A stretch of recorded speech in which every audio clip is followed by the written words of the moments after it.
Thursday. Can't hear. Can you hear me? Turn me up real quick. I want to do that in the studio so bad. Not release a song, just you know like what Usher's like. Something like that kind of vibe. See something? Test. Yeah, it's fine. Can you hear me? On up. Oh, you missed me. Gosh. It's been gathering dust. Clearly, 2 days. 2 days. Can you imagine? It's back now. Okay, wonderful. Morning, people. It is Thursday, the 12th of September. Welcome to TDA, the day after, your favorite news platform and the home of popular culture as defined by the culture. And as always, you're hosted by the best. I am one of your hosts for today, Martin Royalty. And they call me E-Man, the pro-black activist. TDA producer and news analyst, melanin jam-packed. He's back. When's the next vacay? Huh? When's the next vacay? I'm not too sure. It might be end of the month, you know. No, man. I've had enough for now, man. What's going on? This is his brother, Ramsey, the pro-Palestine activist, your music supplier, TMB's diversity hire. Okay. Yeah? It's great. If you don't like that, you're a liar. Okay. You know what I mean? Okay, Come J on. House. Nice one. That's wonderful. That's a great intro. Eminem in the building. No. Don't do that. Don't do that. Who would have thought? Don't do that. Who would have thought? Don't do They that. hired you to review music, not be the artist. Don't do that. That's lit though. I like that. Appreciate So you're sticking with that, or is there like a different thing? You know every what? I week? want to change it up every week if I'm in the right mood. But Okay, I hear it. I think for the most part, it's going to be that. That's good. Brent, what were your thoughts about that? He said last time. So you're not. I don't know so why this is everybody. old to you.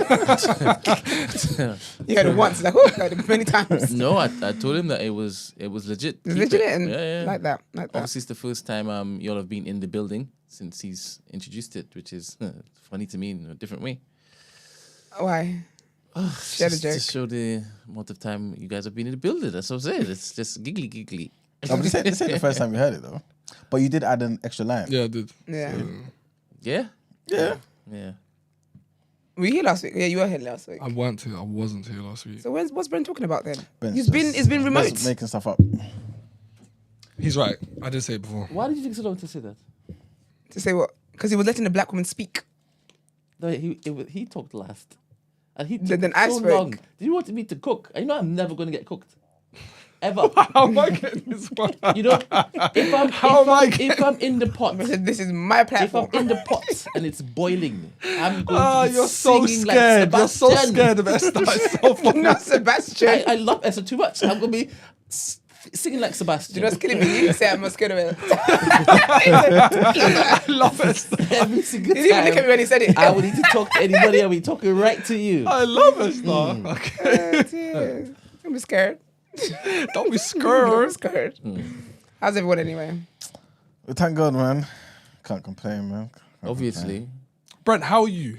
How are you, Yeah, Brent? man. How are you, I Brent? am exhausted, but I am blessed and I'm highly favored. And that is it. Alhamdulillah. What did you do? Just do? I said alhamdulillah. Okay, cool. Alhamdulillah. What did you just do? How was your holiday? Yeah, it was alright, man. It was good, man. What'd you get up to? I went to holidays. What? Holidays. You gotta say it like the locals, you know what I mean? For that Del Boy. What the hell? No, I'm saying it like I'm Turkish and that, innit? Oh, No that's how they black people speak. are original Turkish. So what is it they say? Holidays. Oluduniz. Yes. There you I thought you were go. trying to say holidays. No. That's why I was like Del Boy, like Derek Trotter, because he would be like, he's like holidays. Oh, no. So I thought that's what you were trying to say, and I'm like, what? Nah, Okay. pardon my Turkish. Oh, so you went there for a few days, now you can speak the language. Love that for you. You're a tourist. But yeah, man. Hey, it's a beautiful place, you know. It's nice. Randomly, I went to get my hair cut like, I don't know, a few weeks back. And right next to the barber shop, yeah, there's one of these, what do you call them? It's like a corner shop, but it's got groceries and stuff as well, innit? And so the lady is Turkish as well, innit? So I was like, oh, I'm thinking of going to Turkey, whatever. What's the best places to go to? She prints out a receipt thing, writes down all the places, and says all of the needs, right? And she's like, "Oh, this is Turkey's Miami, innit?" So I was like, "Okay, cool. Maybe she's obviously gassing up the place or whatever it may be." But it's a beautiful place, man. Yeah. It's not Miami, but it is a beautiful place. Like it's just, yeah, you know what I mean? It's just a really nice place. But in terms of like the scenery, the beach is beautiful. The beaches is beautiful. So what part did you go to? I don't know. Just all of the news. And yeah, man. So all of this is the area. Yeah, or like a Turkish word. I think it's a town. I think it's a town. Oh, I thought it was a Turkish word for holiday. Oh no. I'm thinking, what do you mean? But it's like the beach is there, and then you've got like crazy like mountains and all that sort of stuff all around, just all around you. You know what I'm saying? You know, like sometimes you might see a picture, like proper like 4K sort of picture. You might think, oh, these mountains kind of look kind of fake AI or whatever. No, it's like that in real life. It's crazy. It's crazy. I love stuff like that. Yeah, it's hard to explain. That was random. Okay, but it's that beautiful. Like every now and again, I just found myself just looking up and thinking, wow. Oh wow, you know what I'm that saying? is really nice. Yeah. Oh, that's beautiful. Did you get a direct flight? Yeah. Imagine going to Turkey and having to change. There's no way you change. It's direct to Turkey, but like this place is like about 2 hours from car. Hour and a half from the airport. Yeah. That's not too bad. Yeah. That's not too bad. It's worse. That's not too bad. That's long. If I've been on a plane for like, what is it, 3 hours? 4? It's about, I think it's about 4 hours. 4 hours. You can eat that. You can eat that. No, but that's calm. And then I'll have to take another 2-hour road trip. I expect to be in Nigeria when I get there. How long did you fly to Nigeria? 6. Was it 6 hours. If the pilot's a bit cheeky, could do a little less. Actually, it's 6.5, and then if the pilot's cheeky, he's doing 6. But then how long is it from the airport to where you're going? Down the road. Is it? Okay, it's not. It's like 30 minutes. Oh, okay. No, I'm used to doing like an hour and a bit from the airport. I can eat that. Nah, that's long. Especially if it looks like that. It looks hard. Yeah, it's a beautiful place, man. I would encourage anyone to go, man. Did you go to the White Man Cafe? No, I didn't go, man. Didn't Thanks for reminding me You're about going that. to go to a white man's cafe? That's No, what it's called. it's called White Man. If I go to white men can't jerk, and they jerk well. So What's that? that's the chefs And at then Prince Peckham. Yeah. Oh, okay. Gosh, I've been craving the chicken. It's banging. To be fair, White Man Can't Jerk is a fucking hard name. sick. It's just I know Chrissy's shaking in her boots, but it's sick. The anime makes some good ass chicken. Dare I say, better than some of y'all from the place. Oh, see, look, Mark said he went there with his son last year. Oh, nice. Really nice place, man. I've never been to Turkey. I want to go. I might take my mum. My mum's been talking about she wants to go to Turkey. Yeah, I'm planning to go next year. Turkey's good, man. Looks lovely. I've been to is it Marmaris? Yeah, you ain't saying none of A these few destinations. years back. You're not saying any of these destinations. Remember, it sounds like where Abraham was from. But like that place is nice as well. But like this place, it's up there, 100%. If you're gonna go one place, all of the news. Yeah, might do it. Oh, Denise. Yeah. Might So do funny. it. That's lit, man. Love that. All right, Brent, you've got some videos to play apparently. Yeah. All right, a bit enthusiastic. First of all, I'm going to put up a link, maybe on Wooden. What was that? Maybe on Wooden Road, to RFCP for the event on the 27th. Nice. I know I said it was the 28th yesterday, but it's the 27th. What else is there? Yesterday we got an email from a loyal listener, Nice. and maybe it wasn't yesterday, maybe it was the day before. But they broke down how many times that the hosts have sworn since episode As in 237. swear words? Yeah. Impossible. They say it's swear Are we words, like but 500 or something in? Yeah. I didn't know some of you guys work. they say it's since 237. No, they say it's swear words, but I don't think it's swear words. So is each person? I want to know what my tally is. As a child of Christ and that. Let me just. Take it to the altar. All right, so I have it here. Go on. Margs is 500. Stop it! In 307 episodes. It's one of them times he's out here talking about his China's social construct. Silly boy. 534 offences. 534. Yeah, this is since episode 234. And what episode are we on today? We're on 581. Oh. So about 250 episodes, he's sworn double time. Two per episode, fair. Esther's next. Maybe it's 50. Can't never be. It might be no more than 25. Otherwise, this source is. 393. Excuse me? Sure. That's a lie. What is a swear word to that person? I don't know. That's a lie. You know, like 300 and you know, what? crap is a swear word for some people. Yeah, that's true. 300 and what? 393. 393. Me. Call it 400. That's a lie. Child of God. Do they think that's a swear word as well? I hope they did you, smart ass. Yeah, they did. Smart man. Gina's next with 173. And they said all of them were cunt. Oh no, come on. Come on. They never said see you next Come Tuesday. I've never heard her say that. I never vote. You've never heard her say that? That's a favorite Have I word. not? That's a go-to word. Well, clearly, 193 times. 193 times. Okay, next. There's Brent with 102. That's a lie. 102. That's a I lie. think that's true, man. For Brent. Brent, 102. is an average I know swearer. I say bollocks a lot. Maybe they call that. You a say swear bollocks, word. you say Say muk, bollocks, you muk, call muk. me That should be a- bastard, you called everything. You say swear words all the time. There you go. See? Bastard is the like fatherless. son, Yeah, right? no, a bastard is someone who's a child of parents who are married. But it's still a swear word, no? Yes, an insult. You think it's a I thought it compliment? was a fatherless son. It's both, you know. Nah, Oh, it's whatever both, it yeah, is, okay. it's rude. Yeah, it's And definitely a swear word. you might as well call them a see you next Tuesday. No, it's not the same. I think it's the same thing. It's not the same. So wait, how can Brent get 102? That makes no sense. It doesn't. And I'm in That's I'm in bum-licking. 400. They haven't been tallying Ramsey. Nah. Because Ramsey would be I'd say Ramsey 700. is 1,000. 100%. Ramsey is 50 breaking the episodes. record that wasn't even set. They said they've only looked to do hosts that they actually want to see in the show. What's E-Man's? Because E-Man loves a bloody. I'm a zero. Next is Yusuf, 41. Okay. Then why are they still calculating that? You know you make me tired. No, but why is his name there? Koi's not here. What's Koi's? Koi's not here. Oh, it's not here? Yeah. So on this list. Oh, no, but Koi never That's went what to I'm 200 asking. and something, though. Huh? Koi wasn't episode 200 something, innit? Did you say make 200 something? Or was that just Sounds 2 like it episodes? too. That he... Anyway, carry on. E-Man. I want to see E-Man's one. 0. 19. What? Oh, come on. Impossible. Even he's shocked. Come on, man. Even he's because he thinks it should be higher. Come on, man. 0. It should be. No way. Me. Yeah, but Do they count critical thinking in there? That's a swear word. this is what That's I the suggest to swearest of them all. Facts. This is what I suggest to Marks because the man does not swear at all. So Margs. this is Margs it. doesn't swear. Who? Margs. No, but I didn't. Who did you just say? Who? that's what I said to Margs. Oh. Emmanuel doesn't swear, so this is not. It's not legit. Are you trying to figure out if he does? Margs Pretty swears. sure. No, not When- Margs. Sorry, E-Man. I'm pretty sure I heard E-Man swear. says bloody all the time. Or maybe he said N word. Okay. There's no. I have Maybe not. he's thrown the N word in. I have not said the N word 400 Yeah, times. we That's said- a lie.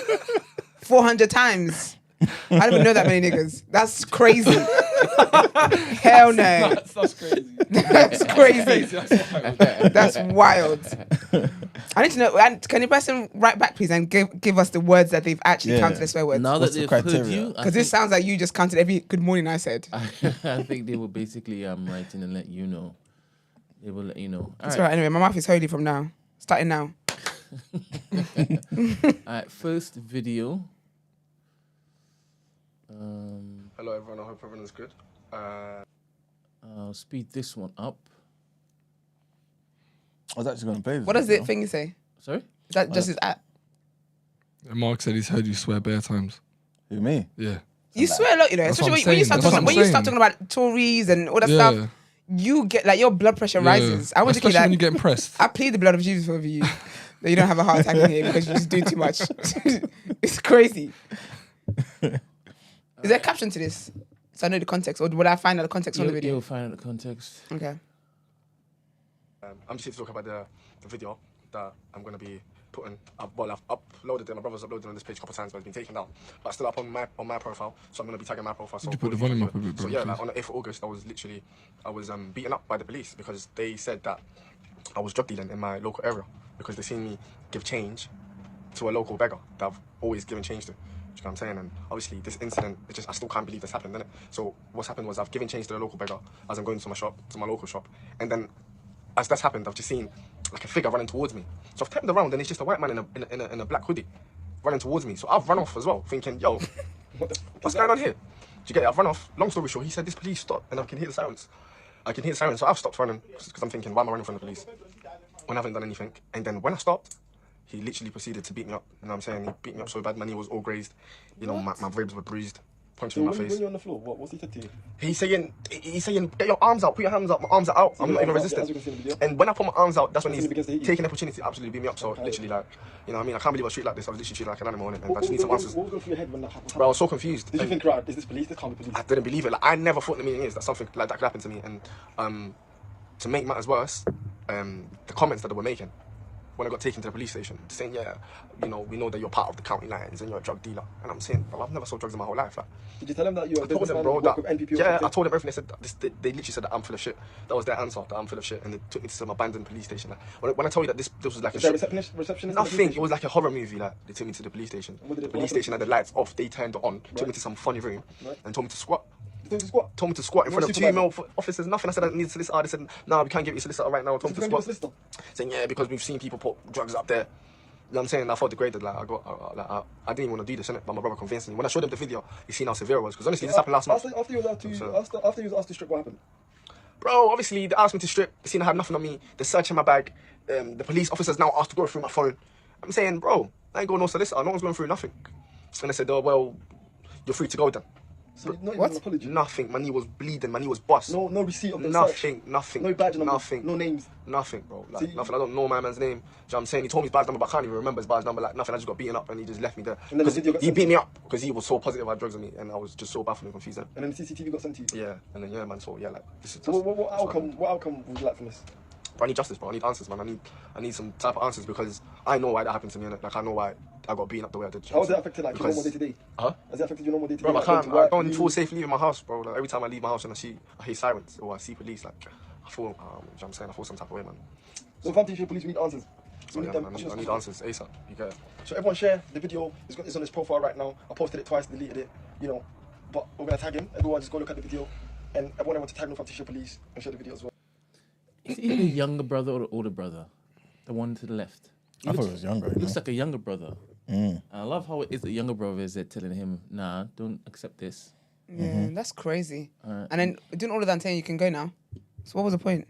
Next video. Was this the actual footage? Yeah, the CCTV footage that was sent to him. Oh, good. Oh, by the police or somebody else? Definitely not by the police. Yeah, it's by somebody else, I'd imagine.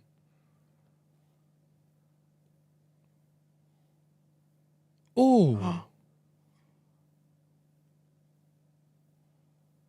That's wild. That is like a mugging.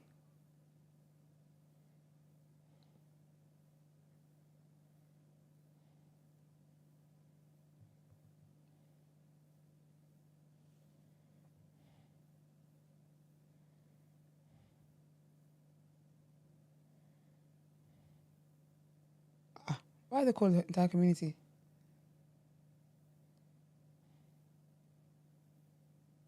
That's been so scary. The fuck, I'm counting 10.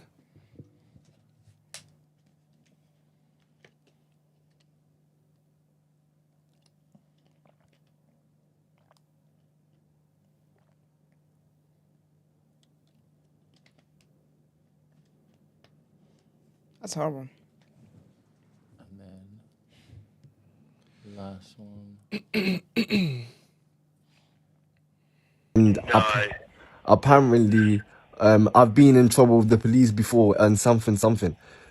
Like, what I said to your sister was there was reminiscence of cannabis. So the officer finds something on you that is literally like the reminiscence of what used to be cannabis, and the officer said to you, "Well, I'm certainly not going to arrest you just on this." okay, so as you can see, it's not actually cannabis. It was like the reminiscence of cannabis. right. Okay, so It's certainly not enough to deal with you for anything, and that's what the officer explained to me. He kind of body will be, he kind of finds it and goes, right, "Oh, but I'm not going to arrest you on this." unfortunately, I did get dealt with. I got beaten up, and it's on video footage. You know, so some action needs to be taken. I'm trying to press charges because what happened to me was, you know what, it was like I don't even know what words to use to explain what happened. Do you understand? And Okay, so this is what I was just trying to explain explain to your sister, I have watched the body worn video. The officer had his video on the whole time, and as far as I can see, the officer acted well within his rights. Really? You weren't assaulted at all. What happened? He was not assaulted? I was not assaulted. No. Okay. Not from the body worn video. You ran away from a police officer. Yeah. The No, police- undercover, on uniform police officer. I'm not aware he's a police officer. Yeah, How was that? absolutely. But throughout the whole of the video, the police officer is shouting at you while you're running. And then I stopped. And then he stopped? Yep. And the officer knocks you to the floor. Yes. He strikes you twice in the leg. To get In you the leg. In the leg. What are you talking about? It's on video. What leg? Which leg? Which leg then? Go on. Which leg? Which leg was it? It's on video. Yeah. Which leg was it? Okay, Samuel, I've just explained all of this to you. Which leg was it? I'm asking you. You said I got struck in the leg. Which leg did I get struck on then? Which leg? I'm asking you because you've seen the footage, innit? I haven't seen the body worn footage. I've seen the footage that's on CCTV. They can see me getting struck in my ribs and in my face. So what leg are you talking about? Okay, Samuel, I've just explained this all to your sister. What I said, I'm not my sister. I'm the victim. I'm not my sister. I'm the victim. It happened to me. How are you explaining something that happened to me? I don't think you're a victim of anything. Okay. Oh, really? What's your name? What's your name? My name is DS351 Ryan Teddy. Okay, no And what I worries. suggest that you do is you wait for your sister to obtain the body worn video and watch it with her, and then you decide then whether you were a victim of anything and whether you want to. I'm trying to press charges. How do I press charges? Tell me. How do I need to? What do I do to press charges? I don't even need to watch the video. It happened to me, so I don't need. Like, how do I press charges? Okay, I can escalate this complaint for you if you want. Yes. And what will happen is they will. Crazy. Yeah, they will gaslight people as well. Yeah. Imagine, so you're not a victim of anything. Just punching him up, and kneeing him. This is what they do, man. None of this stuff surprises me. None of this stuff surprises me at all. Okay. It's a shame, man. It's a shame. Well, I mean, I have some hope for him, but they don't begin consequences than people, unfortunately. So hopefully, he can get some kind of justice. Yeah, man. He needs to speak to like a proper 100%. Stop going back and forth on the phone. There's no point because they're going to gather more evidence. The phone line's recorded. You saying something offline, they're going to try and use it. Just get professional help. Stop talking to them. If he gets get annoyed, the basics. exactly. They'll be like, "Oh, that's the aggression. That's blah blah blah." 100%. He's lucky to even acquire that CCTV footage. I think that's going to be paramount in the case. But it's going to take a long time. You know how these men like to drag out. But he just needs to hire. Hopefully, I'm hoping he starts a GoFundMe because hiring a solicitor out for that is going to cost. It's going to be a lot of money. Or hopefully we get someone pro bono. That's why I wanted to be a lawyer.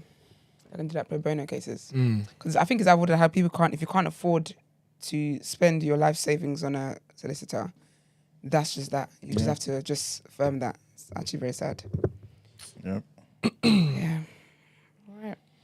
All right, let's crack on into the headlines. Yes, sir.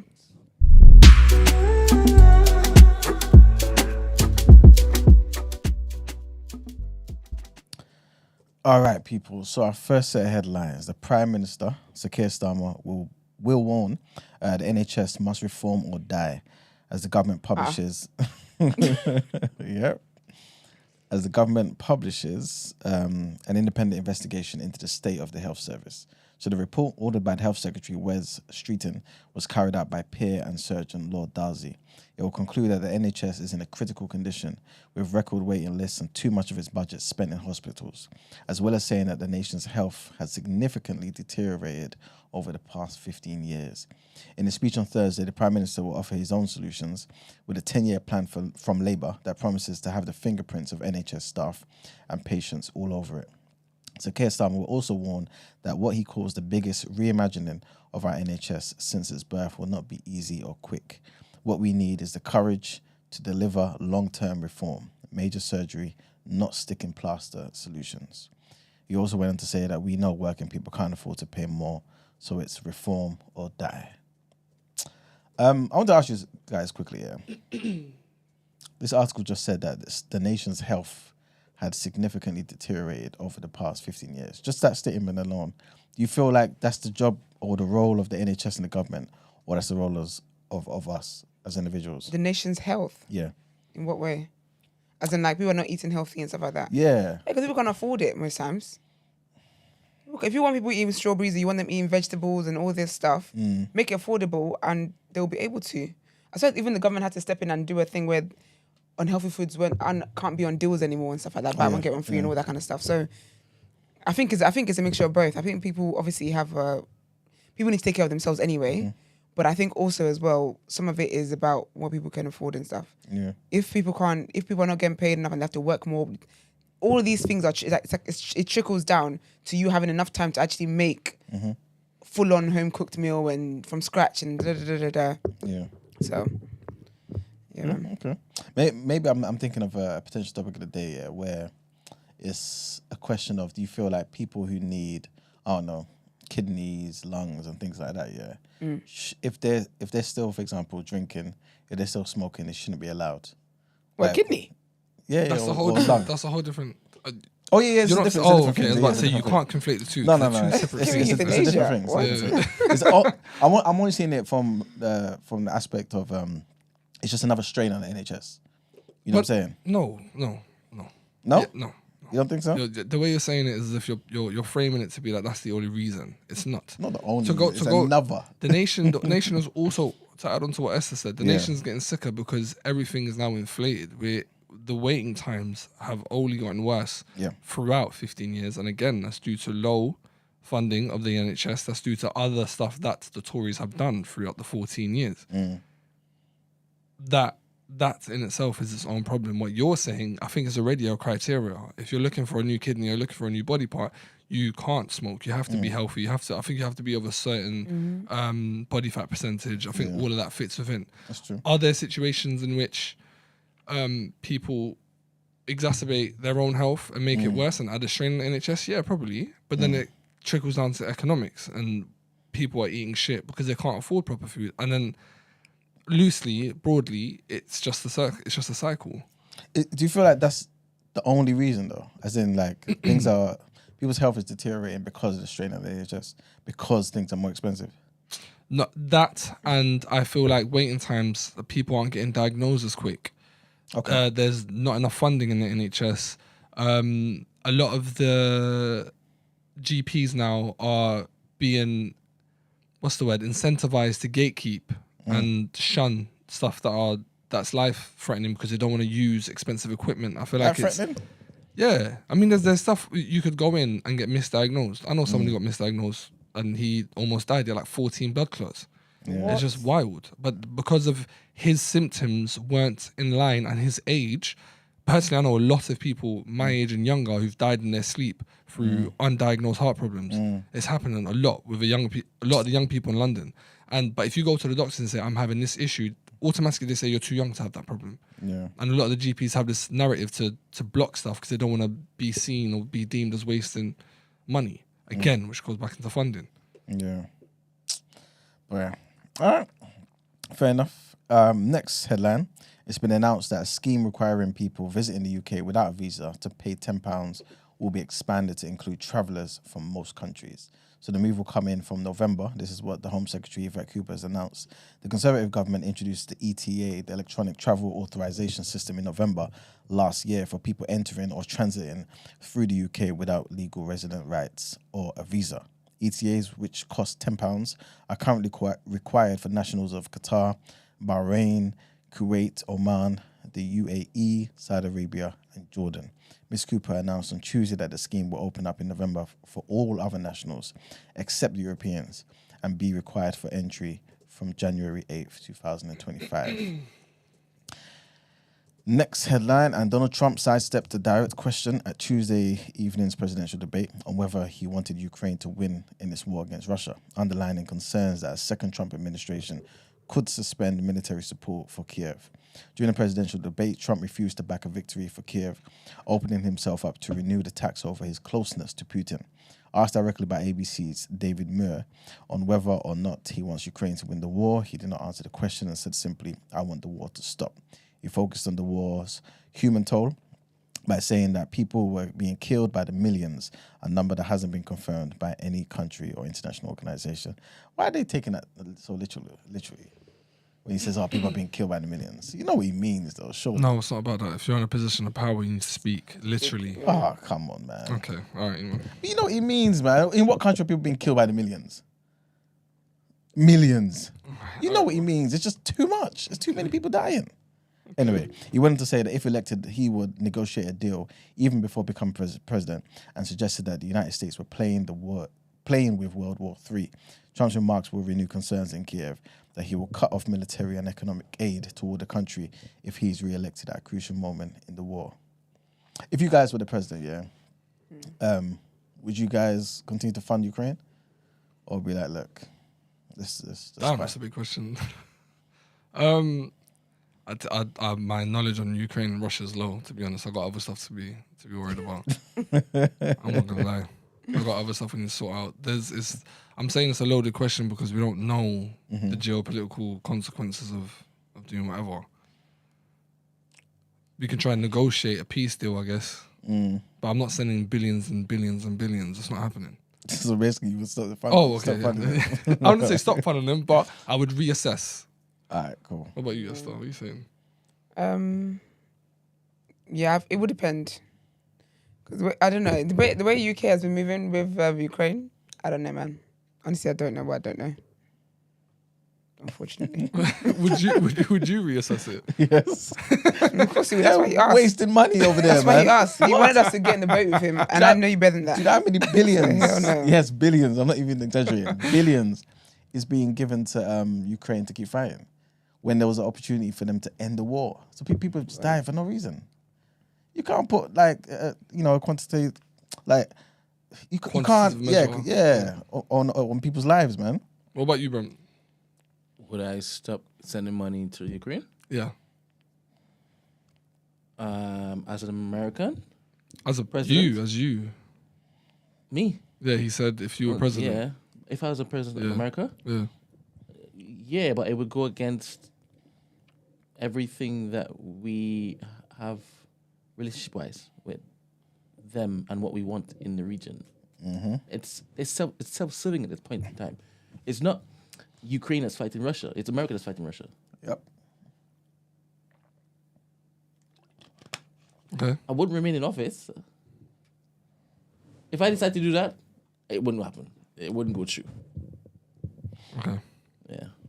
All right. I would stop sending money to Israel. I like that. I like that. Ain't that the same sort of thing, though? No. No? No. Why is it different? It's different. Way more people have died in Palestine than they've died in Ukraine. What, as in since... In a short space of time, it hasn't even been a year yet, Yeah. more people have died Yeah. in Gaza than Ukraine. So I mean, when you said you're just that, making something up. What? when you said where in the world people just died in your house, thinking. You're saying what I said isn't correct. It's not right. Google how many people have died in Gaza versus Ukraine. You tell me how many people died. I'll ask ChatGPT. Ain't it about 40? Over 40. There's Yeah, over 40 confirmed dead. There's others that are missing. Maybe I'm wrong here, but I thought that's alone on Russia's side. About 40. Maybe I I mean a shorter space of time then. Maybe, yeah. There you go, that's true. No, you lot would know where I stand It was anyway. just last year, it wasn't it? It's about to hit its 1 year anniversary. Wow. Next year. Sad. That's my bias Serious? coming through. What? I said that's my bias coming through. But yeah, all right, cool. We're done with the headlines. All right, let's get into what you're saying. Topic of the day.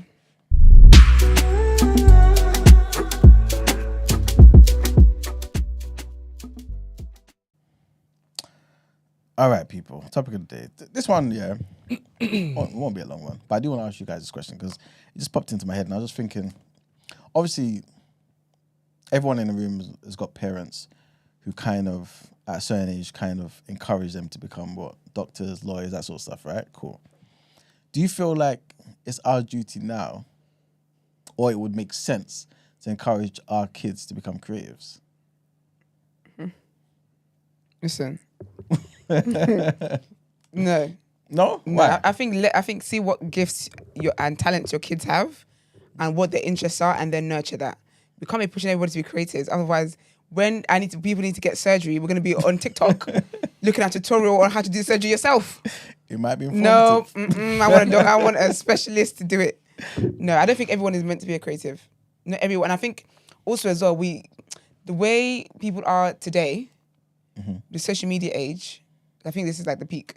It's obviously going to get higher, blah, blah, blah. But I think that people just think creative means one thing, but there's different ways to be creative. Yes. The person who is way behind the scenes, who's the one that sorts out what the set looks like, is a creative. The person who does the mic, who holds the camera, like CNN and all them, and they've got that big machine and they're spinning around and whatnot. That's a creative because they know like what angle works with this. There's different levels of creative. I feel like creative doesn't just mean always being in front of the camera. 100%. And a lot of people think it's just about being in front of the camera. Well, add that to that then. Add that and then answer the question again. Add what? The whole... not necessarily in front of the camera. So people even behind the scenes. No, like, I think people just have different interests and different... I think that it looks like a really cool thing to do. And so a lot of people want that. Okay. They want that life for themselves. But I don't think it's everyone's calling. Okay. Like, I enjoy being a producer. I love putting things together and then just watching it just go and flourish and stuff. Do I even enjoy that more than... I enjoy that more than being on camera, actually. I might do. But like, do you get me? But I think that's... But then I also enjoy working like a full-time job and like, I like using my brain in different ways. So I don't think it's everyone's gift and talent, and I don't think it's what everyone should be going for. I think it looks like a really cool job. It looks very fun. It looks like it's easy. It's not. And so a lot of people think that that's the way to go. But I don't know. I don't think so. I think people have so many other gifts. It's like when someone has one business idea and everyone thinks that, okay, we must all do the same business idea. No, there's different things you can do. Yep. So no, I don't think we should be pushing our kids into that. Okay. Now we've got no gymnasts. We've got no gymnasts. Imagine. I agree with us though. To be passionate about something it's rare. Like, to be truly passionate about something is... Sometimes some people don't have that, don't have their calling in life. So if your child's had that, then that's a blessing. So nurture that.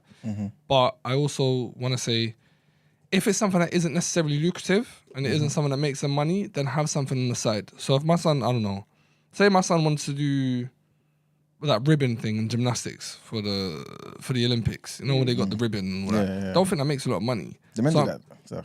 I don't know, whatever. He could do whatever he wants, bruv. He will be the first. What did you say? He said, do man do that? Yes. Do you know how much arm strength and shoulder strength it takes? So if he wanted to do that, cool. But I don't think it makes a lot of money. So my only ask of him would be to have a trade under his belt. You need something in case anything goes bad. And something like being a plumber or electrician is something everyone's gonna need. Yeah. So I feel like just invest in yourself mentally and have something to fall back on. But 100% we should invest in their creativity. Does that maybe take away the effort, the time, the dedication from the main passion? A bit though, just a bit. But remember, he's gonna have to fund it. Some of these athletes, obviously I'm saying it towards the athlete, but just use that as an example. Yeah. Some of these athletes don't make as much money as the runners, the 400-meter sprint. Some of these other athletes don't make as much to actually pay their own way to get into the Olympics. Yeah. So it's very, very expensive. If he's doing something to fund his passion, I don't think it's a sacrifice. I think it's just life. I think it would definitely give him character. Okay. But my only thing, definitely fund or definitely empower your kids to be, to push on the things they're passionate about, but have something on the side. If he's a gas safe engineer, he's eating. All you got to do is work, you know what I mean, a couple of days a week. Yeah. And he's up. Okay. Brent, what about you? What are you saying? If I should encourage my children to be creative, in all of their endeavors, I am going to. Okay, tell me why. Whether it is accounting, whether it is, what other jobs are there? Being a doctor, medical field, lawyer. Whether it's law, whether it is sports, I'm going to always encourage them to use their brain, that side of their brain, to get the best advantage in a particular field. Does that mean sometimes taking them away from that field? Yes. Okay. So why do you feel like that's important though? Because of the advantage that they will have over everybody else who's just approached the same task in a logical and rigid and linear way. Makes sense to me. Yeah. So Stacey said, "Why do we always?" I can't even find it now, but she basically was talking about separating passion from being lucrative, and that obviously I'm assuming goes to what you said, Ramsey. Why are we separating the passion from the fact that it can be lucrative? Why do we have to find a plan B? I only meant that in the worst case scenario because of course. you can't pick your passion. So if I use can't that pick as a passion? you can't pick a passion. Oh, tell me why. I can't now start getting into, I don't know, I can't get into what are people passionate about. I can't get into Lego. Some people are really passionate. I can't then start to become passionate about that. Passion, I feel like it's something that hits you. So if a passion hit my son and it was something that wasn't lucrative, then I would tell him to do something to fund that passion. Ergo, supporting it. But that was just in a worst case scenario. If you're passionate about coding, then you're probably up. But if for example, I invited you to, let's go golf, play golf, and you play golf, right? Is that you start loving it? Is that the passion hitting you, or you now gone into golf? So if I go play golf and I end up loving it, Yeah, and I feel like I want to go every day, then I would say that's a passion. yeah, but is that you pursuing that, as in you've now gone into it, or is the passion found you? No, because when people, my train of thought is to pursue your passion means you want to live doing that for the rest of your life. Yeah. So if I want to live playing golf for the rest of my life, then yeah, it would be a passion. But then, can you be passionate? Can you have passionate for a hobby? Yeah, but I'd imagine people who are super passionate would want to live off it, no? Do you think, or they would just want to do it all the time? Because I think sometimes as well, I feel like that's kind of the problem with this generation is that people just don't have hobbies anymore. People just can't have things that they enjoy. They must find a way to monetize from it. They must find a way to turn it into a business. They must find a way to turn it into work. Sometimes just enjoy things. Like just enjoy what it is that you do, and that's okay. But they must turn into a side hustle. But what if they don't like their job? Like, what if it's a thing where, because obviously if we're talking about this climate, what if it's something they just have a shit job? No, but that's fine. I feel like in those situations, that's fine. But there's people who, like, this thing that you enjoy doing is simply a hobby. But because you've got this mindset that you cannot just do things, like enjoyment is not enough reason to do something. You must turn it into something monetary. Like there must be some other tangible result you're getting from it. That's what I'm talking about. Not like if you stumble into something that you're really good at and then you decide to pursue as a career, that's fine. But I think that just having just hobbies, I don't think people have hobbies anymore. Isn't that the dream though? Isn't that the dream? Like, can you imagine something you're passionate about? Can you imagine just be like, I'm living off this. Like, I'm actually getting paid for something that I love. But I feel like the passionate is different to a hobby though. Because I also think that you can be passionate about a hobby. I can be passionate about anything. So I don't think the passion is necessarily what you strive to make a living out of. I think it's an emotion of enjoying something that comes from doing that thing. Do you know what I mean? I feel like passion is an emotion. I thought with, so say some music for myself or cooking or something like that, because I'm passionate about those two things, I would love to get paid off those two things. That would be the end goal for me. So usually I always put that synonymously with passion. Okay. Who's on the Discord? Morning. Morning. Tis I again. Morning, girl. How are you? Good. How are you guys? Good, thank you. Thanks. As usual, I came to clarify what I meant in the chat.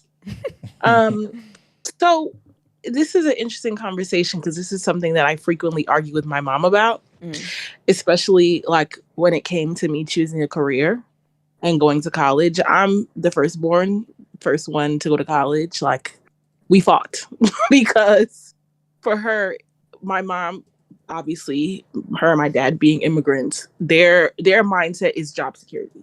Like, to them, passion and like what's lucrative is completely separate. Like they can't conceptualize a universe where the two can exist in tandem. And I want to clarify what I mean by that. If I'm somebody who's passionate, I wouldn't say about music, but certain aspects in the music business are points of passion for me. And I noticed some of those things early on before I even dialed it down to a specific industry. I like doing things like event planning. I like doing things that were principles, what I later came to find, of marketing. I like doing things that allow me to lead groups. I like doing things. These are all factors that I found very early in like my extracurricular involvement, just growing up and doing different activities that I was good at and I was passionate about. Like those are the opportunities that allowed me to strengthen those muscles, if you will, was what I gravitated to because I liked them. I was passionate about those things, or I was most passionate about opportunities where I was able to exercise those muscles, for lack of a better term. What my parents couldn't understand is, for me, when it came to choosing a career, and this is where the intersect happens, you find your passion and then you find a way not to monetize the passion, but to find lucrativeness within said passion.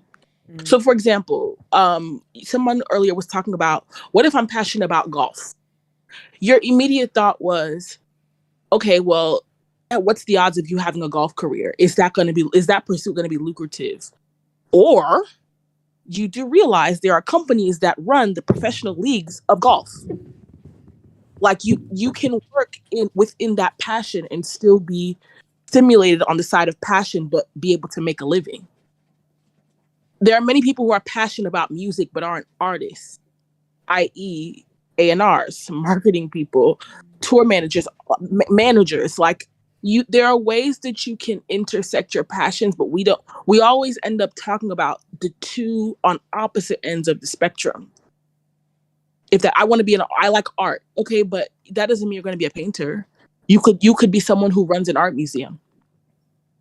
Like that's a lucrative career.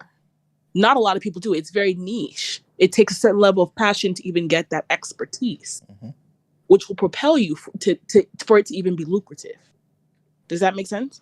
100%. It kind of goes along with what Esther was saying about behind the scenes as well, isn't it?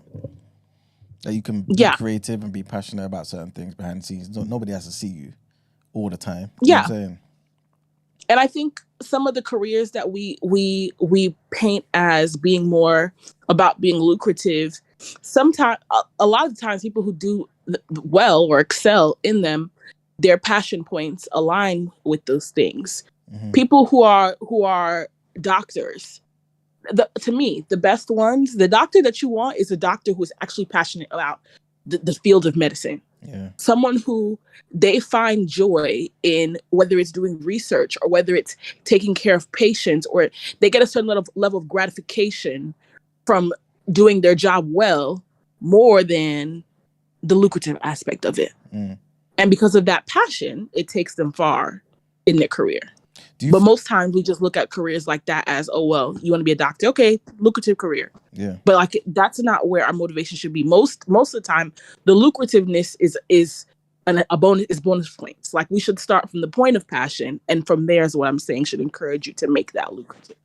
Do you feel like there's always a positive correlation between passion and creativity? What do you mean? So the more passionate I am about a particular thing that I'm doing, the more I'll be creative in that particular field? Or are the two think so. exclusive? I think so. I think there's room for that. That's what I was talking about earlier. Like if I'm passionate about something, I'm probably more inclined to go beyond the boundaries of what's already laid out. But what I mean is, like, does it make you good? Like earlier, Brent was talking about encouraging his children to be creative in whatever field they're in, right? Because that will give them that advantage. But you can be passionate about, for example, the music industry, like Ramsey was saying, and like you also said, and be an A&R. So you can just be an A&R working within the confines of what's already there in the industry. But your passion can also lead you to be so creative that you kind of break the mold in the area of being an A&R and just transform everything. That's exactly what I'm saying. Okay, so you're saying basically the two kind of always work together. Yeah. Okay. I'm honestly, now that you put it in that word, I think it's nearly impossible to break the mold unless you're passionate about some aspect of that career. Some people are very passionate about money, and that makes their brain run wild in whatever career they're in. But I imagine that someone who is passionate about the actual, what it means to be an A&R is breaking the mold within A&Ring and is doing exceptionally well versus someone who's kind of just falling into it and doing it for the money or the benefits, if that makes sense. Yeah. I've got two questions I want to ask you. The second one I want to ask everybody in the room. The first one is, you mentioned about we should basically start from the position of passion, right? And then find a way, or at least go into the area of being lucrative and stuff, yeah. many people say that's not the best approach. Because at the end of the day, everyone's passionate about something, right? And like Esther was saying also, why do we suppose that because you're passionate about something, that's where our income is, you know what I mean? Our means is meant to come from. So, like, how do you make a differentiation between, okay, this is something I'm passionate about and this is just going to be my hobby, and something else where it's like, okay, this is what I'm passionate about and this is what I'm going to pursue to be my career? Because you could potentially waste 20, 30, 50 years trying to be, I don't know, the next Tiger Woods, and really you're only meant to be at the, you know what I mean, the place in, what's it called, Pro Golf. You know what I'm saying? Like, just doing it every Saturday. I think we're not limited to one passion, right? Like, I think passions also exist on a spectrum. There are some things that are like, okay, I'm passionate about it, but I wouldn't say I'm as passionate about it to where I want to make it my career. Like, passionate about it in my free time, like a hobby, exactly what we're talking about. And there's passion where it's like, no, I would be very stimulated by doing this every day. Mm-hmm.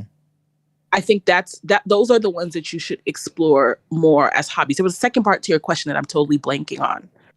Remind me, what was it that you asked?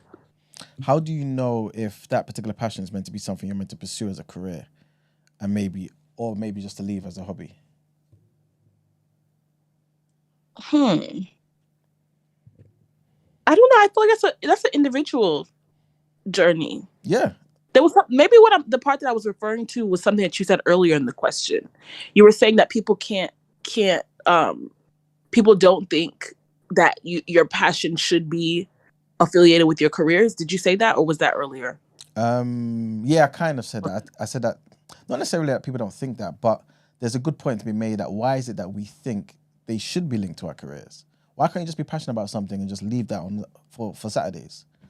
You know what I'm saying? Then, like, what do you do for work? Like, I don't, maybe because I'm doing something I'm passionate about, that doesn't, the same way my parents can't fathom, like, the need for there to be passion in your career, I can't fathom it the opposite. Like, you do realize I don't know about other people, I spend a significant amount of my time working.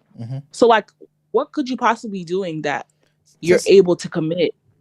So say, for example, you play like instruments, or you just enjoy playing around with beats on a laptop, not to sell them, not to be a producer, not to be famous. It's just something that you just enjoy. It's a release for you. It's fun for you. That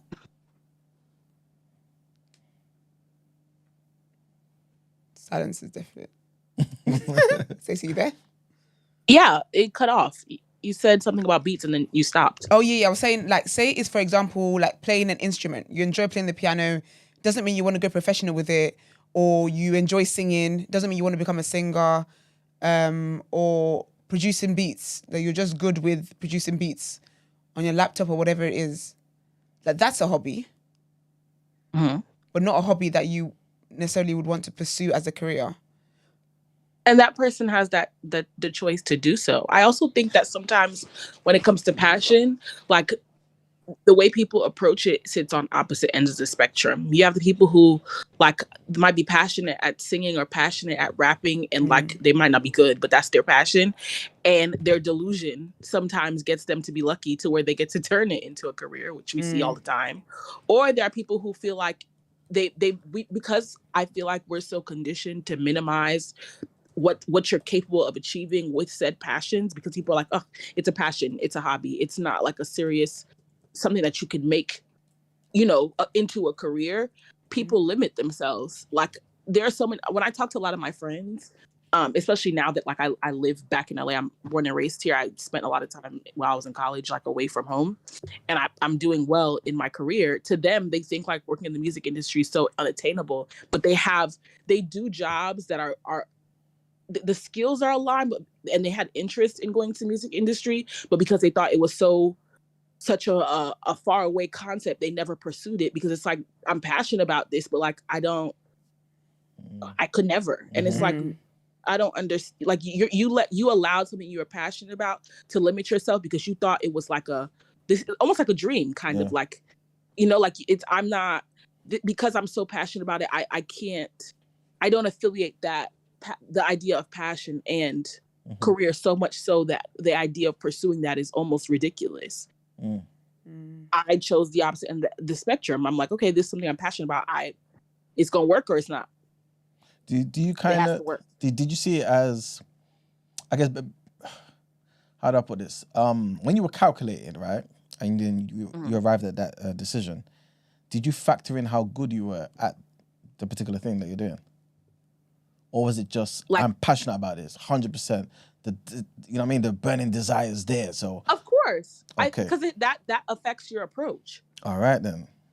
So it could be the reason why your friends were like, you know what, I'm not doing this because realistically, I'm passionate about this, but I don't think I'm really someone who's going to excel. Not at all.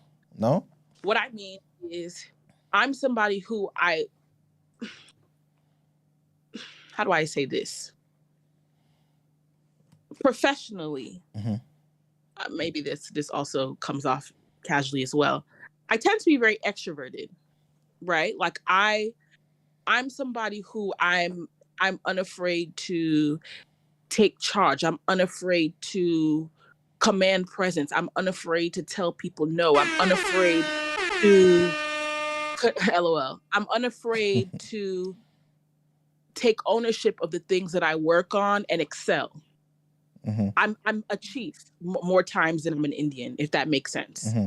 And in recognizing that, I use that to figure out where I fit within the industry. And that's what I'm saying. Everybody needs to look in the mirror and figure out for themselves.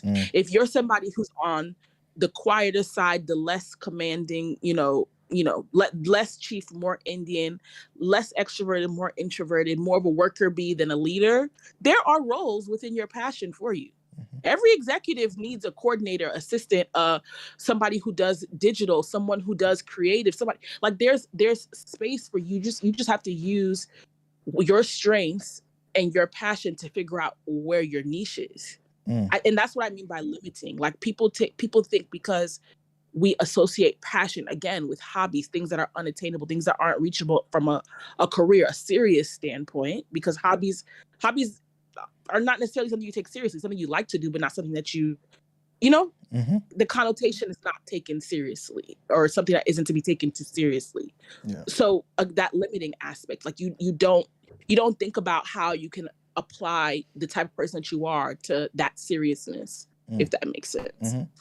It's a shame that you're not a chief when it comes to approaching men, though. Okay, let's relax. Because what are you talking about? Work is work. I'm just a girl. I'm just a girl. Makes sense. Thank you very much for that, Stacey. Appreciate it. Of course. Thanks, Stacey. All right, so Eddie, what are your thoughts? What are your passions, bro?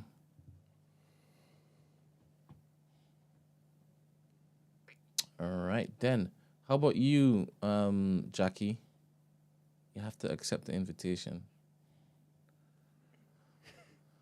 All right. Well, so we're waiting for Jackie.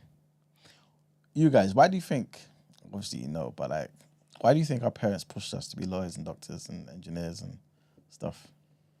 I feel like that's as much as they knew. Like for them, that's something that they see the new works. So if you were younger then and you're telling them, I want to make it social media and stuff, like even a lot of people, when you hear them speak about how it is they've been able to build a career through social media and stuff like that, they weren't sure it was going to click. They were hoping for the best. They were putting the work in and hoping for the best. I don't think a lot of people didn't know that they could get the opportunity they get via social media the way they do now. A lot of people, even when it comes to that, even comedy as well, there's people that would tell you that they didn't think they could be as big as they dreamt about it, but it didn't exactly look realistic. So I feel like they guided their children in the best way that they knew how. Obviously, now that they can see, I feel like for parents who can see people making it through social media and stuff like that, they will then also guide their children in the best way they know how. But I feel like that was the information and the knowledge available to them, and they went with that. That's basically why I'm kind of asking this question, because now we know, or at least I'm kind of asking, is the equivalent of, the previous generations, or make sure you're an engineer, make sure you're a doctor, lawyer, make sure you're creative? Yes, I think so. Okay, so do you think it's, well, you kind of said this before, it's not necessarily a good thing to push them in that particular way? I don't believe in pushing kids in any kind of way. I believe in seeing what it is that my children are passionate about and encouraging them in whatever it is that they want to do. I'm not going to force my child to be a creative if they're not a creative. Not everybody is a creative. Like, not everyone is a creative. In the same way, not everyone is great at maths. In the same way, not everyone's academic. So it really is about the individual child and what it is that they want to do. If they're not a creative and they want to work on their creativity, then of course I will help them nurture that as well. But I don't think it's a thing where every child must be a creative. Because that's the same, because I feel like the equivalent of that is when the older generation, like every child must be academic. Not every child is able to be academic. So, but yeah. Okay. Can I ask a question quickly? I don't think I'm understanding the parallel between our doctors, lawyers, engineers is this generation's push to be a creative. What are you paralleling exactly? So, back in the day, obviously, like we ascertained earlier, right? Our parents pushed us in those particular fields, innit? I'm thinking maybe it's a British thing. Is the push the parallel? I don't know. Obviously, I don't know the American experience. I don't know if immigrant parents in America were pushing their kids to be doctors and lawyers and do economics and these. I think they did. African parents. No. Yes. No, but I don't want to speak to an American experience that I haven't lived. Yeah. But in the British, in here, it's a very common thing. Even back home as well, it's just a thing where there's certain subjects, certain careers that they see as a sure thing. Yeah. So they nudge you, shove sometimes. Yeah. They literally push you to those areas. So it's basically what Iman is asking is that how we had that quote unquote back in the day, because we live in an age of social media now, is the equivalent of, again, for lack of a better word, new age parents, is their thing now to push their children into creativity. Is that a sure thing? That's the part I'm not understanding. Okay. I'm not. I get you, but I think what you're trying to parallel. I think it's surer than what it was back in the day. Exactly. Let me clarify why I'm asking this question, because, like I said earlier, I'm clarifying for Esther, because that is an experience that we do have here. Like I would imagine identical to what you guys experience in the UK and in Africa. I think it's an immigrant parent thing. I don't even hold it exclusive to African parents. I think African parents are definitely more aggressive in how they project it, but I think it's an immigrant parent thing at large. I've come to understand, for my own peace of mind, and that way I'm not constantly fighting my parents. My parents still don't support my career choices unless they need concert tickets. But again, for my own peace of mind, I had to understand where they were coming from and why they push as hard as they did for these specific careers. Because I'm like, first of all, it's not my parents are not the only one, right? Like, this is a shared experience. Where is this coming from? And it's job security. When my parents came to this country, the hoops that they had to jump through to be able to put food not just on their own table, but in tables back home, like, I don't have time to bank on something that is not guaranteed. I can sacrifice my passion for the security of a constant check that my responsibilities, the people that I have to show up for, are taken care of. I don't understand that parallel as it exists to Iman's question, because creativity is not, it's not proposing, it's not advocating for job security the way being a doctor, lawyer, engineer was for what our parents were projecting on us. So what then is the parallel? So this is basically, I'm glad you mentioned this, because this is basically where I'm going with it. I'm basically saying to us, is it a wise and prudent thing for us to kind of view creativity in that same way? Can we potentially see ourselves as being early? Because AI is now being incorporated into everything. There will come a time when a lot of jobs that we've seen or believed to be secure will be taken by AI. Let's just say in the next 50, 100 years from now. Is it a good thing for us, black people, minorities, whatever it may be, to start? That's not true, Bug. Huh? You don't think so? No, that's not true. Okay, cool. Not most of the careers our parents want us to pursue. There's no universe where a doctor is going to be replaced by AI. There's no universe where an AI robot is going to defend someone in the court of law. There's no universe. Maybe engineering might be gone, but like not the in that. In fact, AI. I think you're limiting AI's capabilities. Maybe, but in the grand scheme of things, like there's it. Oh, you bring up the idea of AI is almost making the example for our parents. Like, there will always need to be someone behind this role. It might evolve in how it shows up today or in the future than it is today. We might not need as many bodies behind computers being engineers. It might roles might evolve, but Yep. you will always still need someone to do the surgery. Yes, but the You will always someones. need someone to diagnose the patient. Yeah, but the number of someones will decrease. Do you get what I'm saying? So if the numbers decrease, what does that mean for our children? And so if it is that the numbers decrease, and maybe, I guess my argument would be AI can't necessarily take the place of the human mind in terms of our creativity. Yes, AI can, open our brains up to certain things. Yeah, like AI can definitely open up our brains to certain things, right? Have us think about certain things. But the nuances and the imperfection of the human can't be, at least right now anyway, I don't think can't be replicated by AI. There's just something about wanting to hear, for example, a Mariah Carey on stage rather than an AI version of Mariah Carey. There's just certain things, you know what I'm saying? So, yeah, that's basically where I'm going with it. The creativity. Maybe I have the bias of working in the entertainment industry. Okay. That is completely untrue. Okay. That's why the actors were on strike for almost a year. That's why people are getting laid off in the music industry left and right, because all of the creative roles are being replaced by or limited by AI. We're actually getting hit the hardest in the creative space. It's too expensive to hire and pay for all of the different moving pieces that come into a product that people tend to spend not as much of their money on. Entertainment is a disposable expense to people. Yeah, the creative industry money is is being not hit the most. being. Yeah, but is creativity is.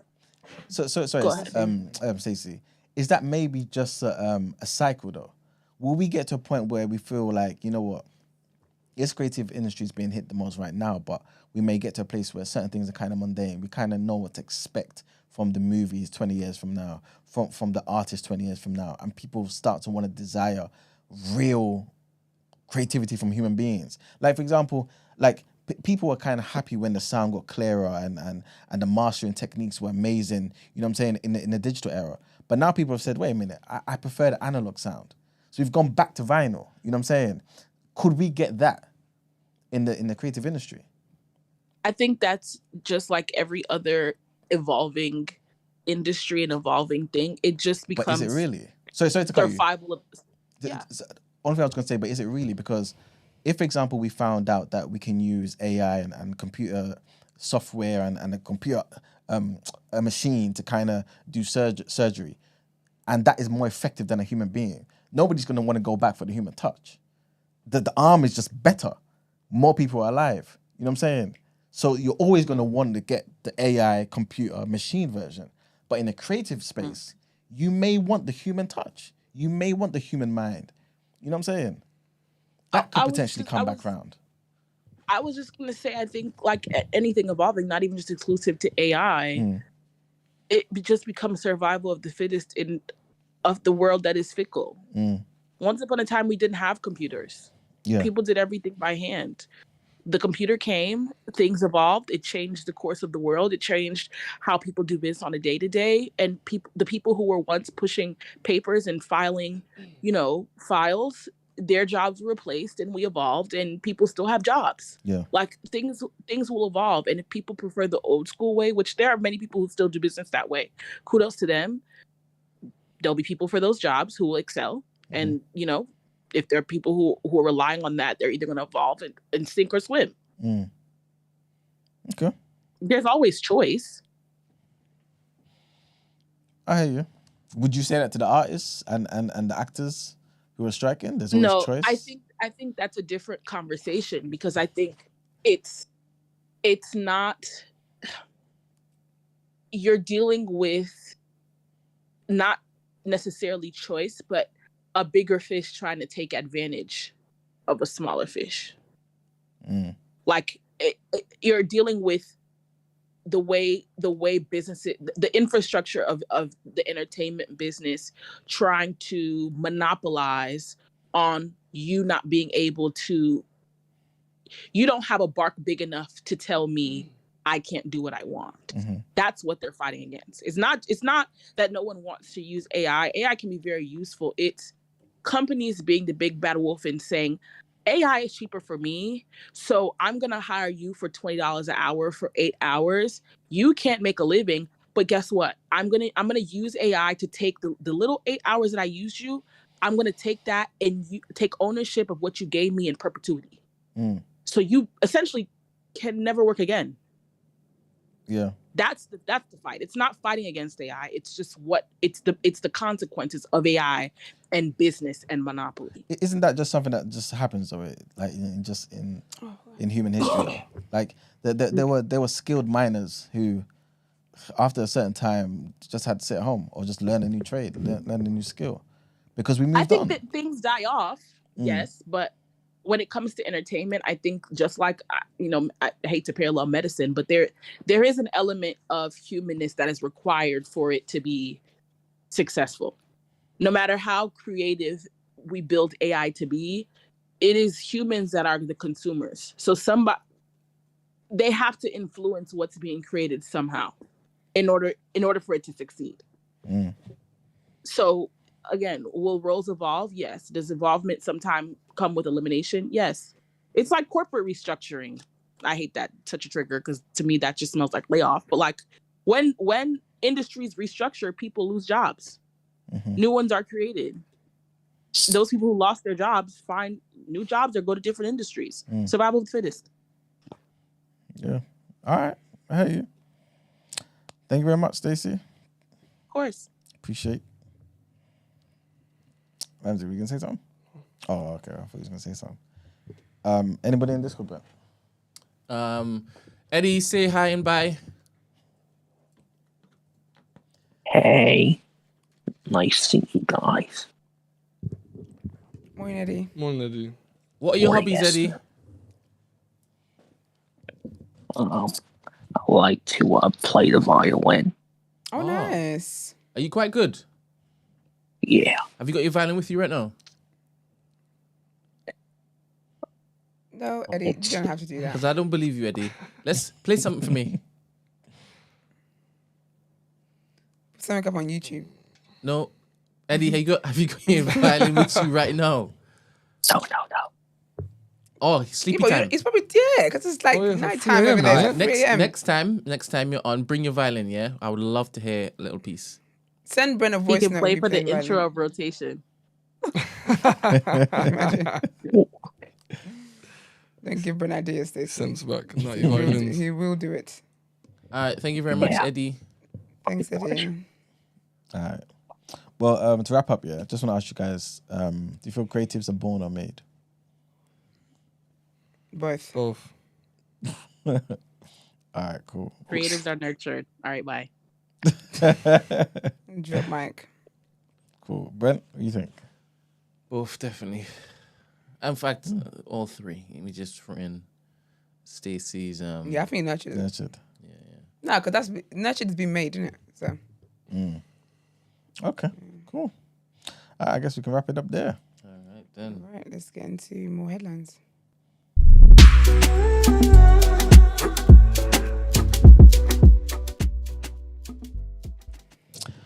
All right, people. Government-backed anti-knife crime campaigner Farron Paul was paid £9,000 following his ordeal, where he was subjected to a cavity search by 6 white male officers at Charing Cross Police Station after being arrested during a traffic stop in October of 2021.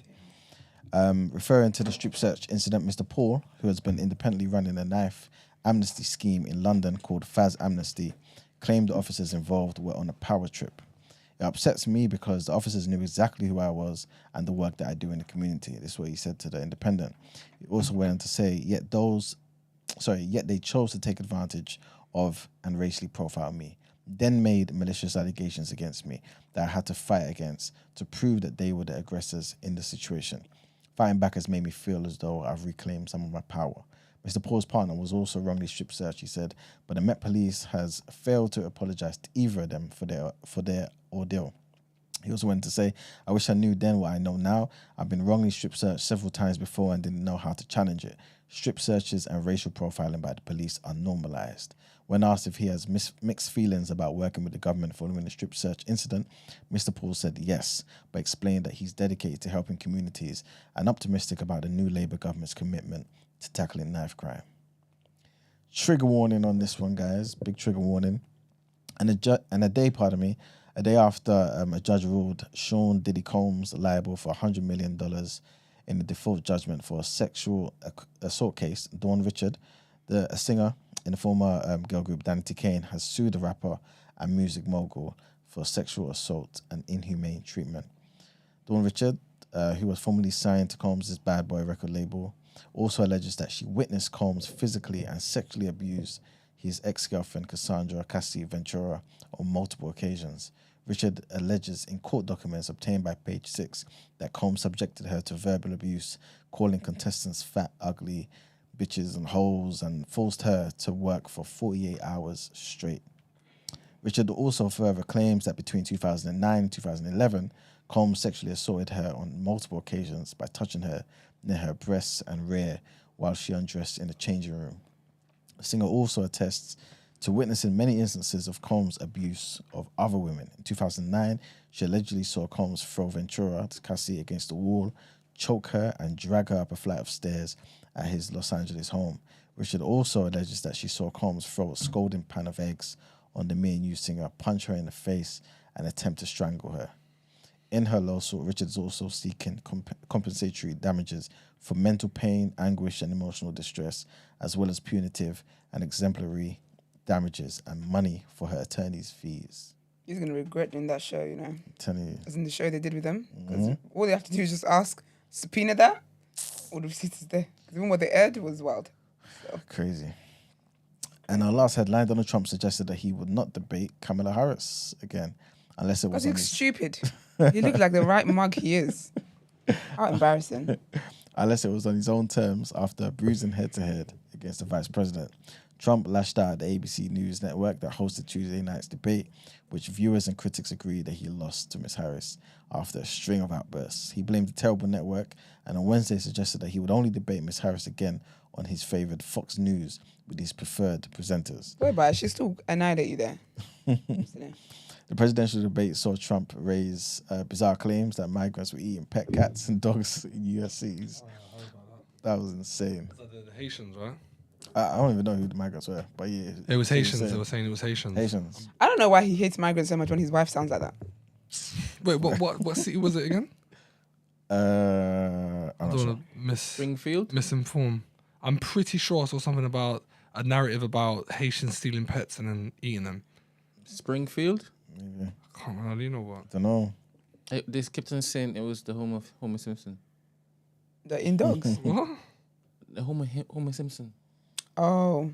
You know he said Springfield. I thought Simpsons, but I thought maybe it's another place. Yeah, it was Springfield. Taking Didn't say ducks that. and pets. Wow. Geese. So ducks, people's pets are geese and ducks. They're doing everything they're saying they take. They're grabbing and taking anything they could get. You have any pets? If you have a pet fish, you can have a pet geese. Goose? Geese. You can have two of them. You can't leave them with them. You can't have one. Who's a goose going to play with? You have a geese. The thing is, you have some of the Republicans on Twitter posting up a video of a police officer who was called to a neighborhood where a woman had been eating her cat. She killed a cat and started eating it. But how did the neighbors know? Did she ask them to come around for dinner? They walked over and saw her basically just eating the cat. Raw? Yeah, Oh, didn't cook okay. it. Alright, that's mental problems. Yeah, obviously. Yeah. Then he asked her, "Did you kill this?" She said, "Why are you Was she eating just on a it?" dead cat? she definitely killed it. Yeah, but I think But people were saying that she's American. She's not an immigrant. So it doesn't count. It doesn't count. Trump is But bad. it's how he dropped it. It's how he dropped it. They're coming in and then they're going right for Americans' pets. Said, hide your cats, hide your dogs. It ain't safe in these streets. They said there were thousands of Haitians were coming in taking people's pets. That's insane. He's so dumb. Like, he's so like. He should have been angry at the network. He should have been angry at the lack of brain cells he has. Crazy. Crazy. But yeah, man. On Wednesday, pressure was growing on Trump, who's 78, to change tack after his tirades against Ms. Harris, who's 59, in the debate appeared to backfire. His performance rattled senior Republicans, with party donors reportedly reconsidering their spending on the presidential race. I haven't kept up to date with that at all because I don't care. But he does seem like he's lost. He's lost all the gumption he had before Kamala got in. Because I noticed, I feel like, you know when people like, what is the saying? Something with brilliance or dazzle them with brilliance or confuse them with foolishness. That kind of saying. But I feel like he's like, people just let him be a man-child. They love it. So like, I don't think he's ever met his match because she's calling out all his nonsense. Like, she's embarrassing him and saying, "Why would you say that?" Like that's it. Do you know what I mean? She's just highlighting how dumb he is. That's what she did. But like, she's just responding to the things that he's saying. I haven't seen and all it. it does is just highlights how dumb he is and what he's saying is. So it's a shame. Well, no, it's not actually. He's just having the day he deserves. I don't think he's gonna win, man. I don't think he's gonna he win. knows he's not gonna win. I think he's getting stronger and stronger by the day. He's selling NFT cards of himself. He said he's selling each of them for $1,000, I think, for a stack. You get like a non-fungible superhero Donald Trump card, yeah? And if you buy 9 of them, is it $1,000 or 10? Something stupid, isn't it? If you buy 90 of them, he'll print you out a physical copy. If you buy 90 bags worth of his non-fungible tokens, a card, a printout of him in a Superman vest or something.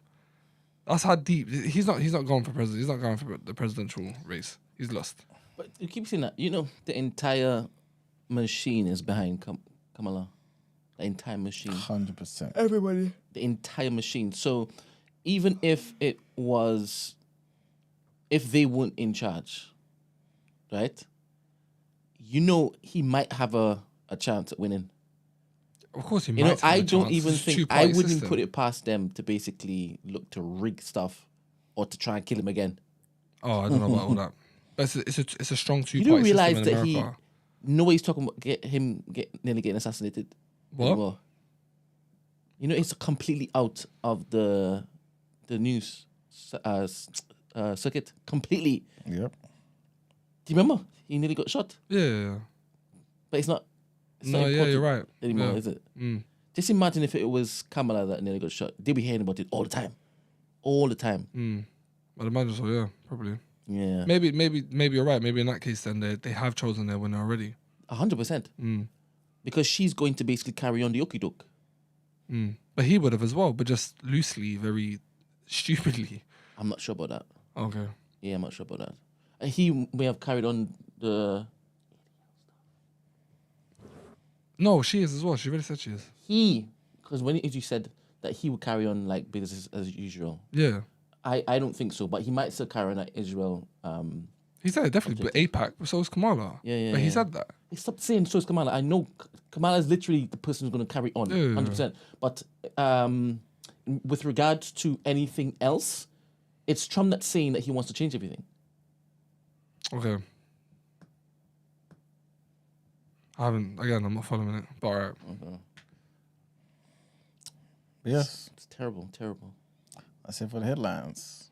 Wonderful. It's paying the bills. I never want Trump to succeed with anything in life. No, never. Like at all. Never. I'm. Never mind. I was going to say something crazy. Never mind. He makes me sick. Okay, let's get into it. Can we never go when you hear stuff like that? You mean? Yeah. Because he likes Trump. Nah, it's just I just find it interesting that you.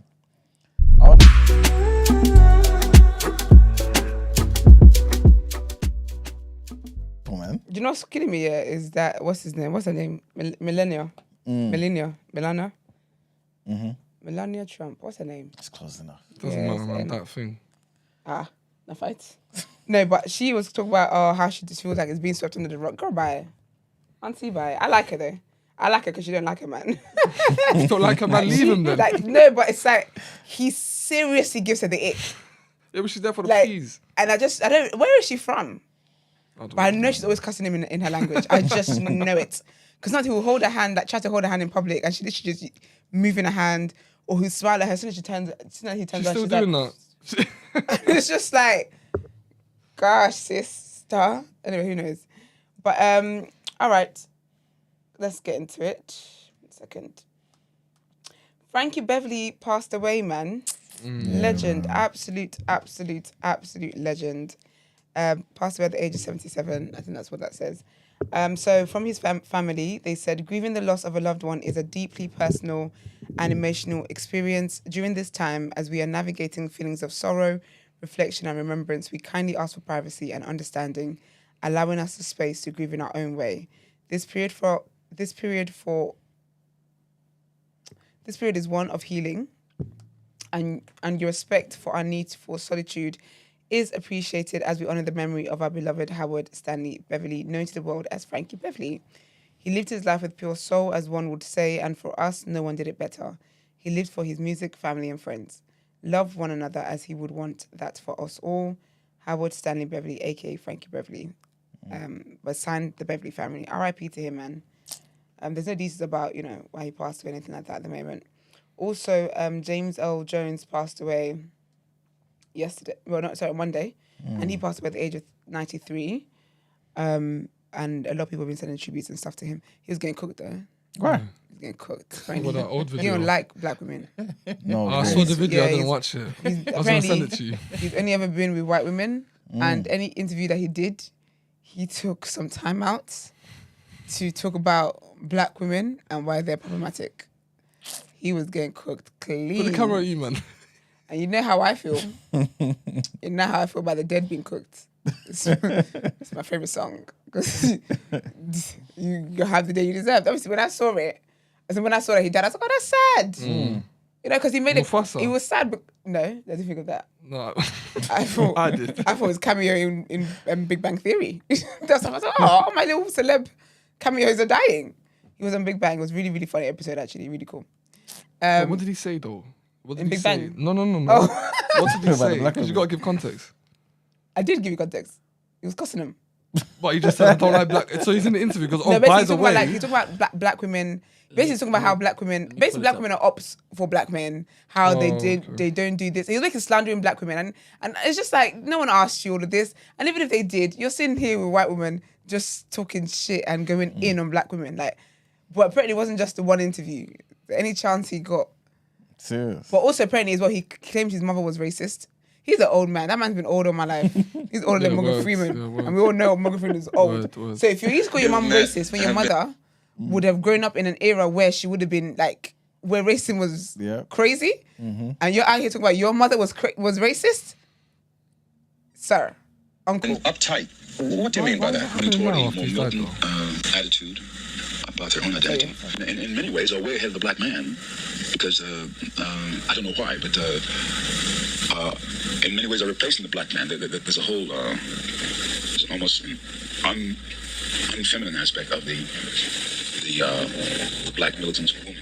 Do you find that some black women you've known, out of your personal experience, blame the black man for what happened to them in slavery even today? Of course. If a black man, regardless of the causes, failed to protect her, left her in a position where she had to sell herself or bargain with her body and so on. Yes, there's resentment about that. But it's very complex now, you see. I think in another generation, you'll get a whole crop about their position in society. There are many, because I'm generalizing now, many are overreacting against Aunt Jemima, the Aunt Jemima image, the submissive Mother Earth type. unselfish, all giving, especially all giving to the white man, sexually and in the kitchen and every other way. And the myth of the black matriarch is really a myth because she is not. It wasn't her choice. Many black women, I'm sure, once they found this job had a certain social and political dignity to it, relished it and wielded the rolling pen, like any minority group mama would do. She would always have preferred the black male to have run the house, to have saved her from white rapists, white slave owners. Do you know what Jim means by the uptightness of black women? Oh, yes. You've been in the theater. Well, I've felt it. I've sensed it with almost every black woman that we know. But there's always hostility behind it. I can understand it intellectually. Thank God I didn't have to go through the process that made it occur.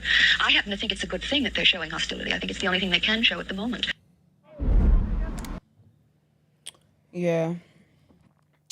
What you ask me? Why did? Yeah, because apparently people have always known this though. People never really checked for him.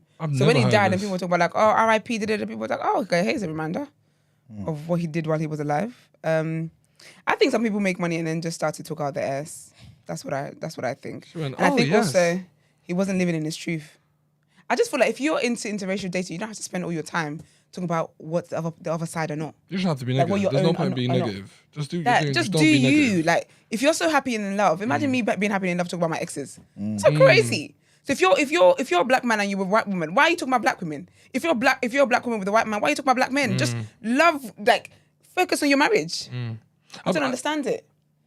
I've had a conversation with friends and they say that I saw a meme. It was like a video of I think it was of a black girl working in the shop, and then the black guy walks in with a white girl, and they look at her, and he's like looking at her for something. And I'm asked one of my friends like, does that happen to you? And they said apparently it does. Yeah, people. It's like he's like preempting an issue. Yeah, and sometimes people look down, so I know you feel shame. Put your head up and hold this woman proud, nice and proud. But I think Dr. Umar said it as well. What? That sometimes when he's somewhere, people will look at him and they're already moving a bit awkward and weird. And then sometimes people actually come out their way to explain to them. Why? Human beings, never make it out of the hood. Come to explain to him why they're in an interracial relationship. And he's like, I don't care. I'm trying to build a school. And he's like, listen, brother, like, I don't care. Like, he's like, I'm not going to tell people to break up with their partners. Like, he's like, yeah, that's you. Like, that's you, innit? Like, I don't care. And he says, I'm always respectful. I say hello to whoever it is that's speaking to me. And I say hello to the partner that's not from my race. So he was like, it's not like, it is what it is. But people do feel like that though. When like, people do feel like that. They feel a bit awkward when they walk into a place and say that in a black space. Or then a place where they see another black person, like, to just feel like maybe they're passing some kind of comments and stuff. I do think that's why a lot of people will never date interracially. Not because they don't want to, but because they care too much about other people's feelings and other people's thoughts on it. Yeah, that's true. Which I think is the worst situation to be in. Because that's wild. Then people ain't trying to do matchmaking for you, so good luck. But your guy that's preempting it, is it because he feels...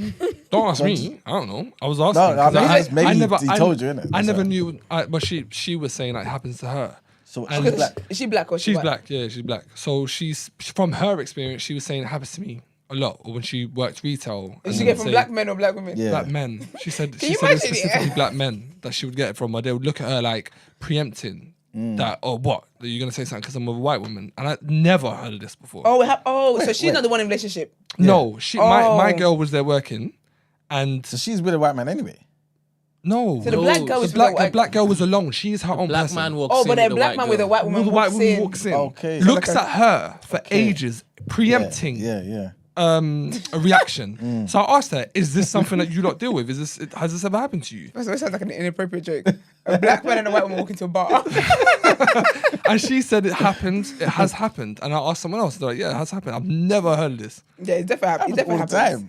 All the time. All the time. Yeah. I just feel I don't think it's nice. I don't think it's nice to make people feel uncomfortable for the relationship that they're in. I just think it's wild. But they're looking. Yeah, that's what I'm saying. But that's the thing. But I feel like it's because of so I think that we have a lot of conversations within our community that makes people so with them preempting these things, I think they're justified in preempting it because they know what kind of conversations happen at the cookouts and whatnot.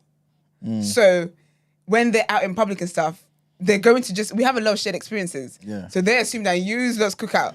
This is the kind of conversation you be having. So when I'm here now, it makes them feel awkward. But you made the decision. But I don't think it's nice. You've made a decision. They do, but then you can make a decision. I can make a decision to get a haircut, and I can see that people think it's ugly. Yes, I made a decision, but I can still tell that you're looking at this like, you shouldn't have gone with that. No, I think that's different. If I have made a decision that I know might go against my family, yeah, I can't just go and see every single family member just, like looking at them like it preempts. but It's just but stand just because, strong in your decision. No, but just because you made the decision doesn't mean you can't be made to feel awkward.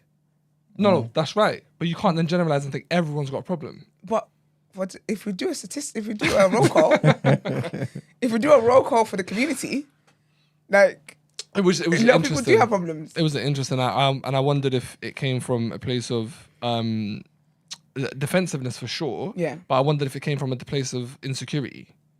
I also think it's insecurity because no one can chat me about nothing I'm doing. Good luck to you. That's your business.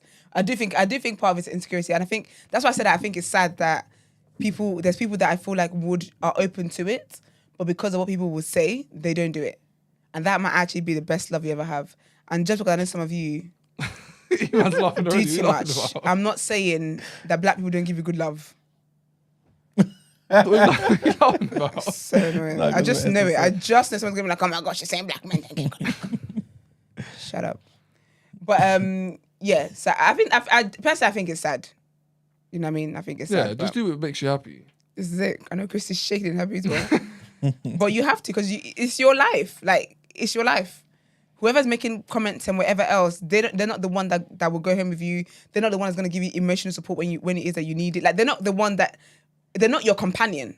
And I think that's my thing. If you're going to be judgmental about these things and you're going to be the person, you're offering a service where you're there for people when they're crying, when they're happy, when they're this, when they're that, fair enough.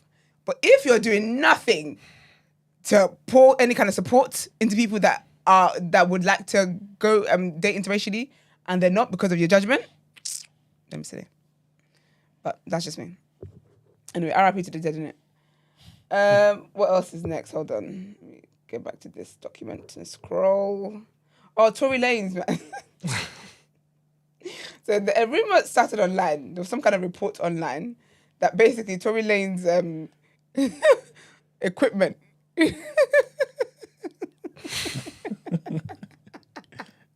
his music equipment, his mic and whatnot, was confiscated from his cell. He's still dropping music, you know? Serious? Yeah. Do you know what's so funny about it? It was all the Lucius Lyon memes. You are so rude online. There's a particular, what's it called? That sound that Lucius Lyon makes, that.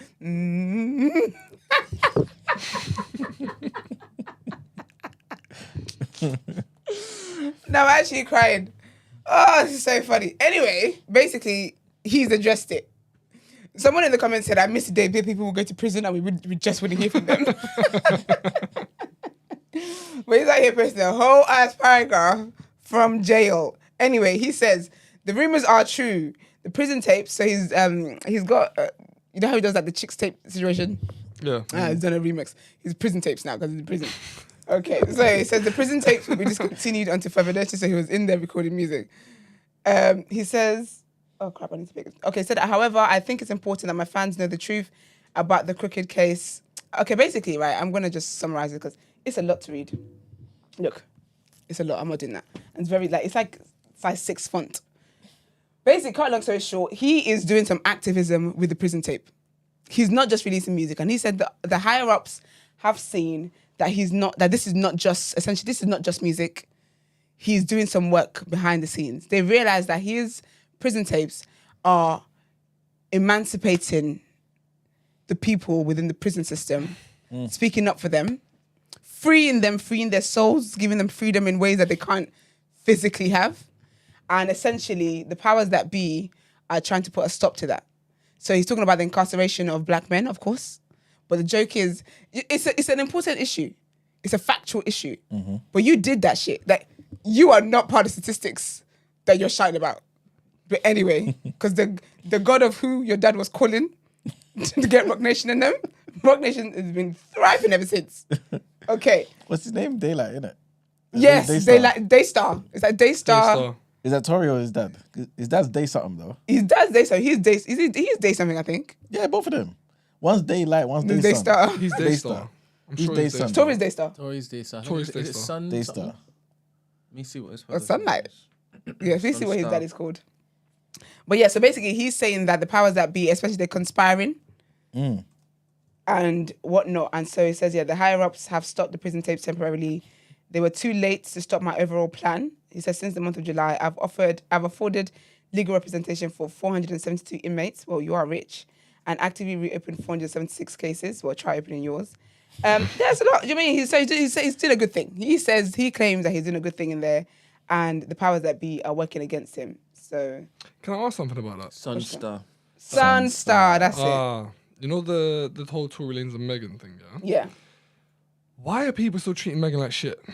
Because the people are still spitting bars about it. They're still talking about it. Everyone is still treating her like shit. Allegedly, she's not a good human being. But did he do what he done to her? Because they're treating her like... Yes. Okay, they're treating her like she lied. And It's she's funny been that a liar. But people said allegedly that because she's not a nice, they say she's not a nice person behind the scenes. But you don't do that when you were still trying to be besties with her. Trying to smash. Everyone was trying to be besties with her. Everyone was trying to smash. Like, everyone was trying to do all these things. But I think to cover up the fact that they don't want Tory in jail, they're drawing on she's not a very nice person. A lot of people in Hollywood are not nice people. But that's a risky... The reason I'm confused is that's a very risky thing to do publicly in regards to marketing. If he's now been convicted of doing that, right? Yeah. But people are still talking shit about the victim. I don't think it's that the victim risky. who got shot. I don't think it's that risky because it's a black woman. Fuck, you know. They don't care. Like people don't care about things that happen to black women. They literally don't give two shits. That's mad. All this is So- mad. They're still dropping bars about it. Drake Yeah. still dropped a bar about it. Yeah. If it was a white woman, he would never do that. If it was a white woman that this was the situation that was in, if it was Kylie Jenner, for example, that had been shot and this case was it's about Kylie and stuff like that, none of them would be rapping about it. Not a soul would rapping about it. People don't typically, a lot of people don't care about black women. They just like to say that they do when it's convenient, when they can go online and tweet about it. But the reality is that when you look at how it is that black women are treated, they don't care about it. People still make jokes about Ike hitting Tina and stuff. It's wild. Like, people make jokes about it like casually. They just say it like casually. They don't. The reality of it is that they don't care. That's mad. They don't care. So there's that. But anyways, no more songs from Lil Wayne. Lil Wayne. That's why I call him Tion Wayne. What's his name? Tory Lanez. And then also Nicki Minaj. So there was a whole thing. So I spoke the other day about Kendrick performing the Super Bowl next year, blah blah blah, and then people going the whole thing about it should be Lil Wayne because he's from New Orleans, even though apparently Super Bowl's been there plenty of times. He's never been called up. Nicki Minaj had to add her own 2 cents, and it was just so funny because sometimes she'll be quiet. Yeah. Sometimes be quiet. 100%. She goes here. Imagine her here talking about denying a young black man. Young man. Not a young black man. That's a grown ass adult. He's ripe. His age is ripe enough to start having grandkids. What are you talking about? He's talking about denying a young black man what he rightfully put into this game for no other reason but your ego. Your hatred for Birdman, Drake, and Nicki got you punishing Lil Wayne. Lil Wayne, the GOAT. Then she's talking about no, what's good. I hate this when she says this whole what's good thing. She says Eminem stood firm on having 50 Cent come out. That's very different situations. A white man. That's sad. Then she says house N-word things going on. But then she goes into patois. I'm just not going to attempt it with that stuff. Mark should have been here for that. She says, by the way, you don't know the half of what Lil Wayne has done for me and others. Wayne had Drake and I on his tour with no papers signed. He was on all of my mixtapes with no papers signed. This man has literally changed the face of hip hop. The hair to, if you know, you know. He inspired so many to tat their faces and get locks. Inspired your. The problem, I'm gonna stop reading. The problem is that Lil Wayne does not look healthy enough to take that stage. I don't know why there's not enough conversations happening about him looking like he's literally deteriorating in health. He looks like he's withering, like literally. Sorry, and then she goes on to say, God forbid if Wayne was to leave this earth right now, the culture would be in mourning. Well, I mean, that's what people typically do when someone dies. Wayne for sure though. Well, yes, but that's what would happen. Like, duh. Like Wayne dying would be catastrophic. I get it. Well, I mean, not for me. I get it. Same for the scene. I get it. But that's what happens when people die. No, but his will be like It'd be like magnified. like Michael Jackson and Whitney Houston. No, because they had a global. I'm talking in regards to hip hop. He's global, you know. No, he is, but with Michael fucking Jackson. Like, Okay, fair. People were passing out. No. That's so crazy. That's so embarrassing. But Wayne dying will have such reverberating It effects would, within hip but hop. like I think we're missing something. I just don't get the point of stating the obvious. Of course it would because he's Lil Wayne. Like her saying, "Oh, when he dies, you guys." Like, is she saying that then so that when he, because when he dies, is she then gonna say, "Oh, don't you guys dare," because you didn't let him do? Yeah, 100%. That's 100% what she means. Anyway, I unmuted her. She says that's why so many people keep saying to give our legends their flowers while they are still around to smile. Do you know what? I never really heard. I don't know. Maybe it was before my time, but I never really heard too much championing for black celebrities to do the Super Bowl performance until Beyonce did it and Bruno Mars, and then I would say maybe Usher. Is Bruno Mars black? No, he's not, but he's ethnic. Okay. That man is so lit. But anyway, I feel like when Beyonce did it was when people started thinking, oh, we can do it too. And then Rihanna did it, and it's like, oh, okay. I feel like maybe people feel like, oh, this is very accessible and this is a dream to then add to the list. Before that, I was hearing everyone trying to win Grammys and do certain other things.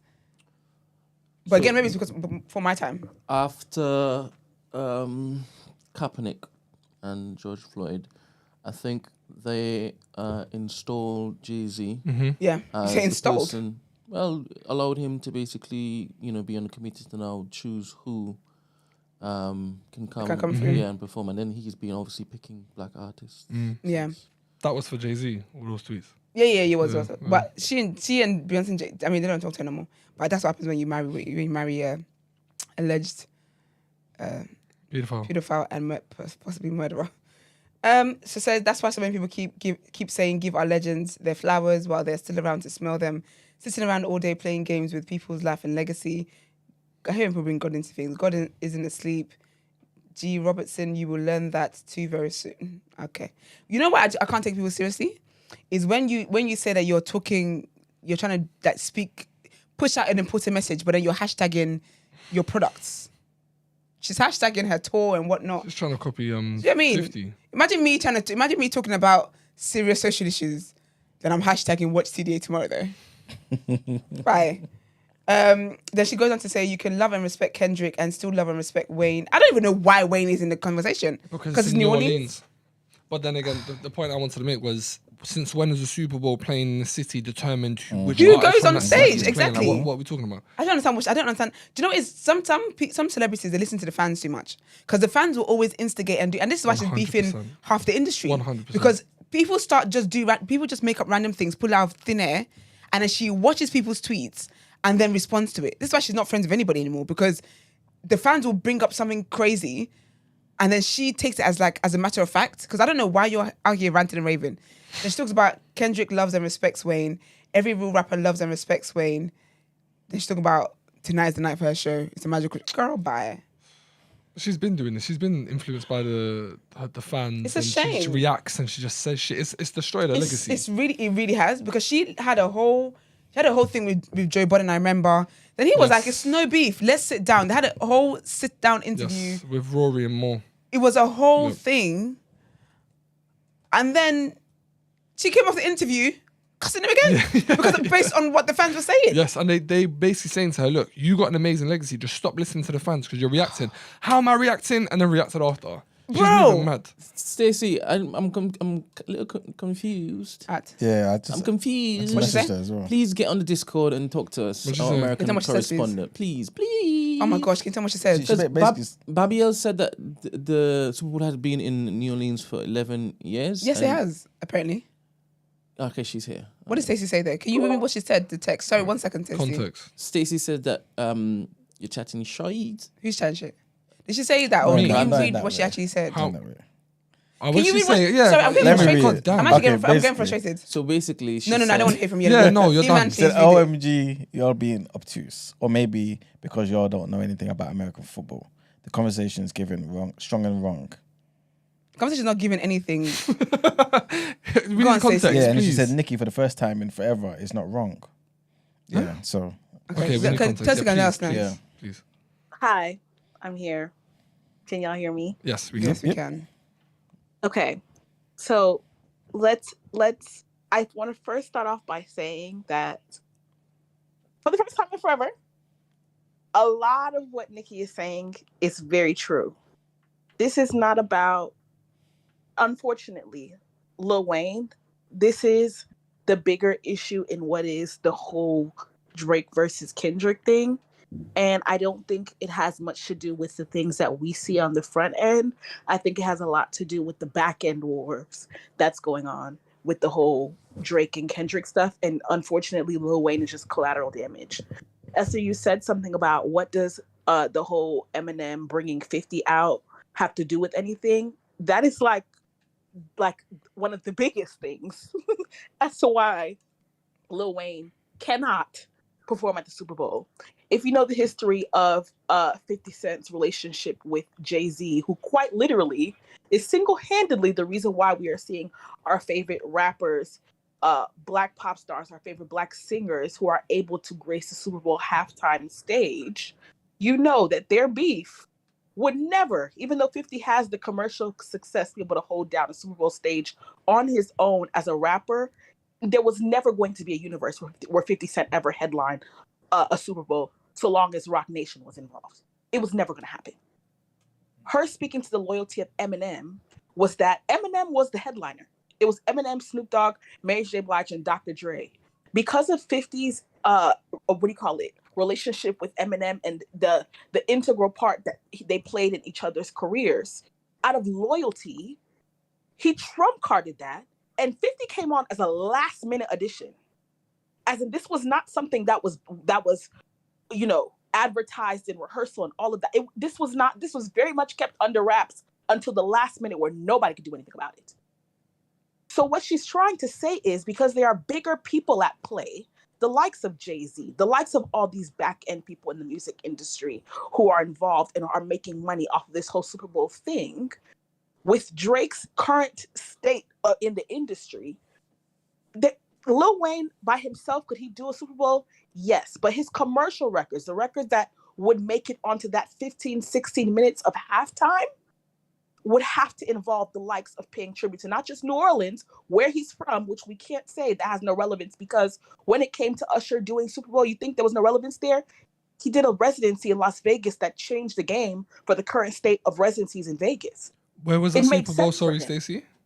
The last Super Bowl was in Vegas. Usher's Super Bowl was in Vegas. But he's from Atlanta though, right? It doesn't matter. He brought the Atlanta vibe to it. But the reason why it made sense is because of recent. The reason why we are not currently having a spike in Las Vegas residencies. People weren't doing that 5 years ago. Adele was doing it. I'm sure Adele was doing it 5 years ago. Britney Spears was doing it. Mariah was doing it. Yeah, I'm lost. People were doing it, but it didn't have the modern appeal until Usher came. Young people were not going to Vegas. I think it's just because it's Usher. Yeah, no way. I don't think. No way. I think it's just Usher. Because Usher's tickets were set. I can't even find my tickets, by the way. I'm trying to find it for a couple of weeks now. But Usher's whole thing, we're going to Paris, doing the shows there. That's what created the whole Usher crave. People were going to Vegas to see Usher. Usher going to Paris took place as an offshoot of his Vegas residency. I don't think you got leg stand on with the Usher thing. In regards to the Eminem thing, it was Dr. Dre's Super Bowl, right? So Dr. Dre bought Eminem, who then obviously bought 50 Cent. No, it wasn't. It was a co-headline. It was a Dr. Dre, Snoop Dogg, Mary J. Blige, and Eminem co-headline. It says here the show was headlined by Dr. Dre and include guest appearances from 50 Cent, Snoop Dogg, Eminem, MJ, and I'm literally reading it. I'm reading it out. The headliner, Wikipedia. I'm telling you, the Super Bowl, if it's a Dr. Dre show, Dr. Dre will be the only person being advertised as the headliner. He can't, because he only produces, so he can't perform it. Right. That's what I'm telling you. It's a co-headline. Yeah, but I still don't get. So does Nicki want Kendrick to bring out Lil Wayne then? Because I still don't understand why it is that she's bringing up Eminem, bringing out 50. Bringing that up is what I'm saying. What I was trying to finish about the whole the bigger things at play, about the Drake's current state in the music business and everyone being against him, so to speak. The collateral damage of this whole Kendrick versus Drake beef is that out of when in a Wayne Super Bowl set, it would be remiss for him to do a Super Bowl set without acknowledging his roots, New Orleans, and acknowledging the legends that he birthed in YMCMB. Yeah, but why does it have to be this year? Like we're saying as if this is, as if they've said that this is the last black artist to ever perform. I don't believe in taking someone else's moment and taking someone else's shine. It's in New Orleans, and Wayne is at the end of his road. That man is going on his like he's gone beyond his peak. He's very much towards the end, towards retirement. Okay, maybe I don't know. Does this conversation happen every year? Every time there's a Super Bowl? No. So, no, because so why this year? That's what I'm saying. I'm lost with what Stacey's saying because everything you're saying is more or less. Because they should have had them singing Bedrock at the peak. It's taking place in New Orleans. It's been something that has been a topic of discussion since it was announced that the upcoming Super Bowl was going to be in Louisiana. And again, how convenient that when Wayne is the best slated person for this in terms of people's choice, what makes the most sense? He's not. He's Do you know what it is? Okay, when was the last time it was in New Orleans? Maybe it was like 50 years ago. And Wayne was. This is what I was going to say to you. Maybe the last time it was in New Orleans, it wasn't organized by Jay-Z. Yeah, you know what I'm saying. So all of that prior, he never had a shot opportunity. Because I'm hearing that they put names forward and they picked the best name in there. But Stacey, can I ask you two questions? Yeah. The first one is, does relevancy play a part in whoever does the Super Bowl? Yes. Okay. The second question is, if there wasn't a Drake and Kendrick beef, yeah? Say in an alternate universe, this never happened, and Kendrick was to headline this show, this wouldn't be spoken about. I can say with my full chest that if this beef did not happen, Kendrick will be nowhere near the discussion of a Super Bowl headline. He's done a Super Bowl before, though. That's fair. If he hadn't put out any music, 100% that's fair. Oh, of course, because then it wouldn't be relevant. Yeah. This is just a commercial thing. I don't understand all of this. I'm lost. This and next. I mean, Super Bowl, NFL, they're looking to make as much money as possible, and there's no way Jay-Z goes for Lil Wayne above Kendrick at this point. No way. Absolutely not. Black History Month. From a business perspective, I 1000% understand why Kendrick was selected.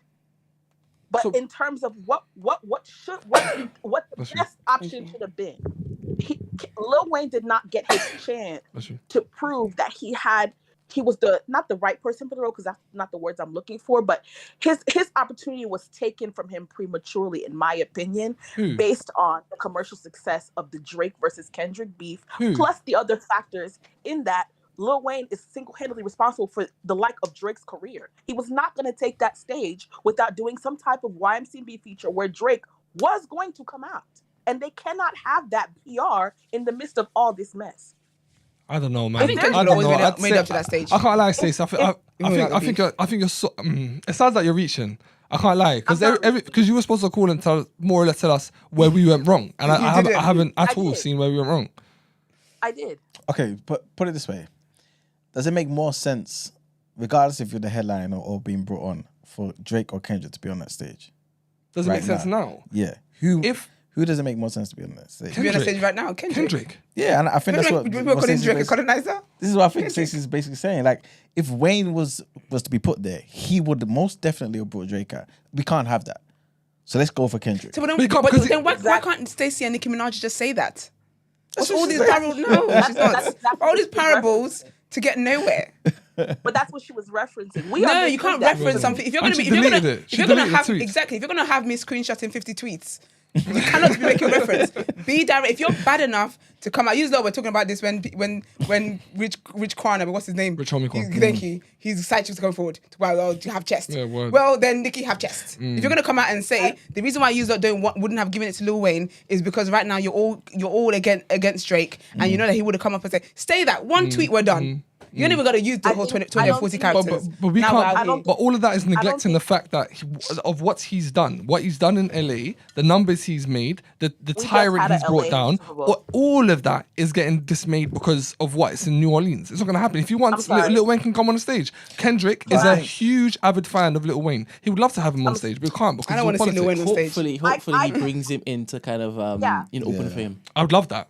He might do that. Kendrick would want that. Where Kendrick gives him a minute, but I think that even that to me sounds so sad as the legend Lil Wayne is. Stacey, he can't perform, Stacey. Do you know what's so funny?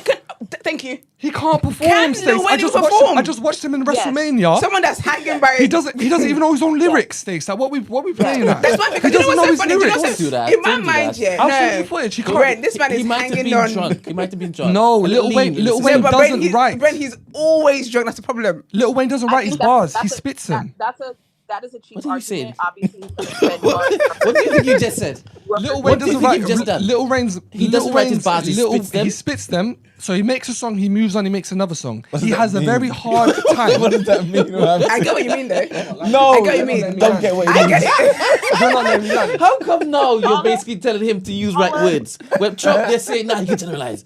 I understand what he's saying. How is that? Because it serves you know? No, because that don't make Can no I land? sense. Because you're not. Yeah, it don't make sense because I haven't landed. All right, go on, let's hear this. Makes a song, moves on. Makes a song, moves on. He said it himself. He doesn't remember half his There's no catalog. retention time.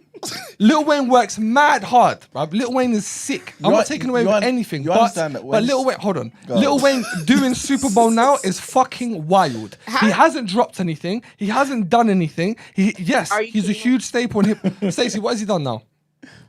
When is the last time Dr. Dre dropped anything? Did we question him performing at the Super Bowl? But that's different. They already endorsed Dr. Dre allegedly being Stacey, black. load it up. Last album was 1999. Load it up, Stacey. No. That's true. And he brought Anderson .Paak and all that. But that was still years ago. No, it was years ago, yeah. 100%. But not as long as Do you know the vital part of this? Dr. Dre had the shoulders and the health. I'm sorry. Because you know what's man? I feel like Lil Wayne was in his house thinking, I didn't ask all your guys to do this. This is a lot of pressure. I think so as well. But long story short, these are my what do you call it? Spark notes. Halftime is 16 minutes. It is a very quick set. Lil Wayne not only has plenty of commercial hits that could have taken over that 16 minutes by himself, with the amount of guests that he would bring out, the amount of songs that he's actually performing on his own is very little. On top of that, this idea that, he's old, he's frail, whatever, he can't perform, the amount of rehearsal that goes into doing these things, I don't care if he freestyles his lyrics and forgets about them later. He would know them for the Super Bowl set. But that's not what they want, though. Even if he's never rehearsed before, you rehearse for the Super Bowl. Lil Wayne ain't rehearsing shit. He's too much of a big staple in hip hop to tell someone as large as him to do that. Look, and I don't want to go back and forth on this because facts are facts are facts. He has had too many successful tours where he's performed his music. He could have forgot them as soon as he got off the stage. Performed his music, sold out nights, and nobody complained then. He might not have dropped anything, but if it's a question of dropping anything, why then do you not succumb to the argument that Kendrick has been quiet since the tour that he did with Keem a year plus ago? Yeah. The only reason, and Kendrick is damn near feeding into it, that this Super Bowl thing even makes sense remotely for Kendrick is the beef. Look at the rollout that he did for his Super Bowl thing. Did you not see the reference to the beef I posted the rollout? It was amazing. So basically, my point exactly. But basically, this is Drake's fault. This is Drake's fault. Lil Wayne is very much, unfortunately, collateral damage in the beef that is Drake versus Kendrick, and the timing just so happened to work perfect for Kendrick coming off the heels of Not Like Us. We already had a Super Bowl in LA. We already did the LA thing. I don't see anything. First, even more specific than LA, we already had a Compton Super Bowl. We've been there, done that recently. In the last 3 years. I don't see Kendrick doing anything that is too innovative, too tributey, too whatever that we haven't seen before. I think I'm not saying that he's wrong for taking advantage of the fact that he has a spotlight on him right now. Anybody would. But I think what would have been the decision for the culture, and I'm not even saying money aside, I think that had they given Wayne the opportunity, let me stop your roll. Sorry, let me stop your roll. There could have been so many ways. Let me just finish. No.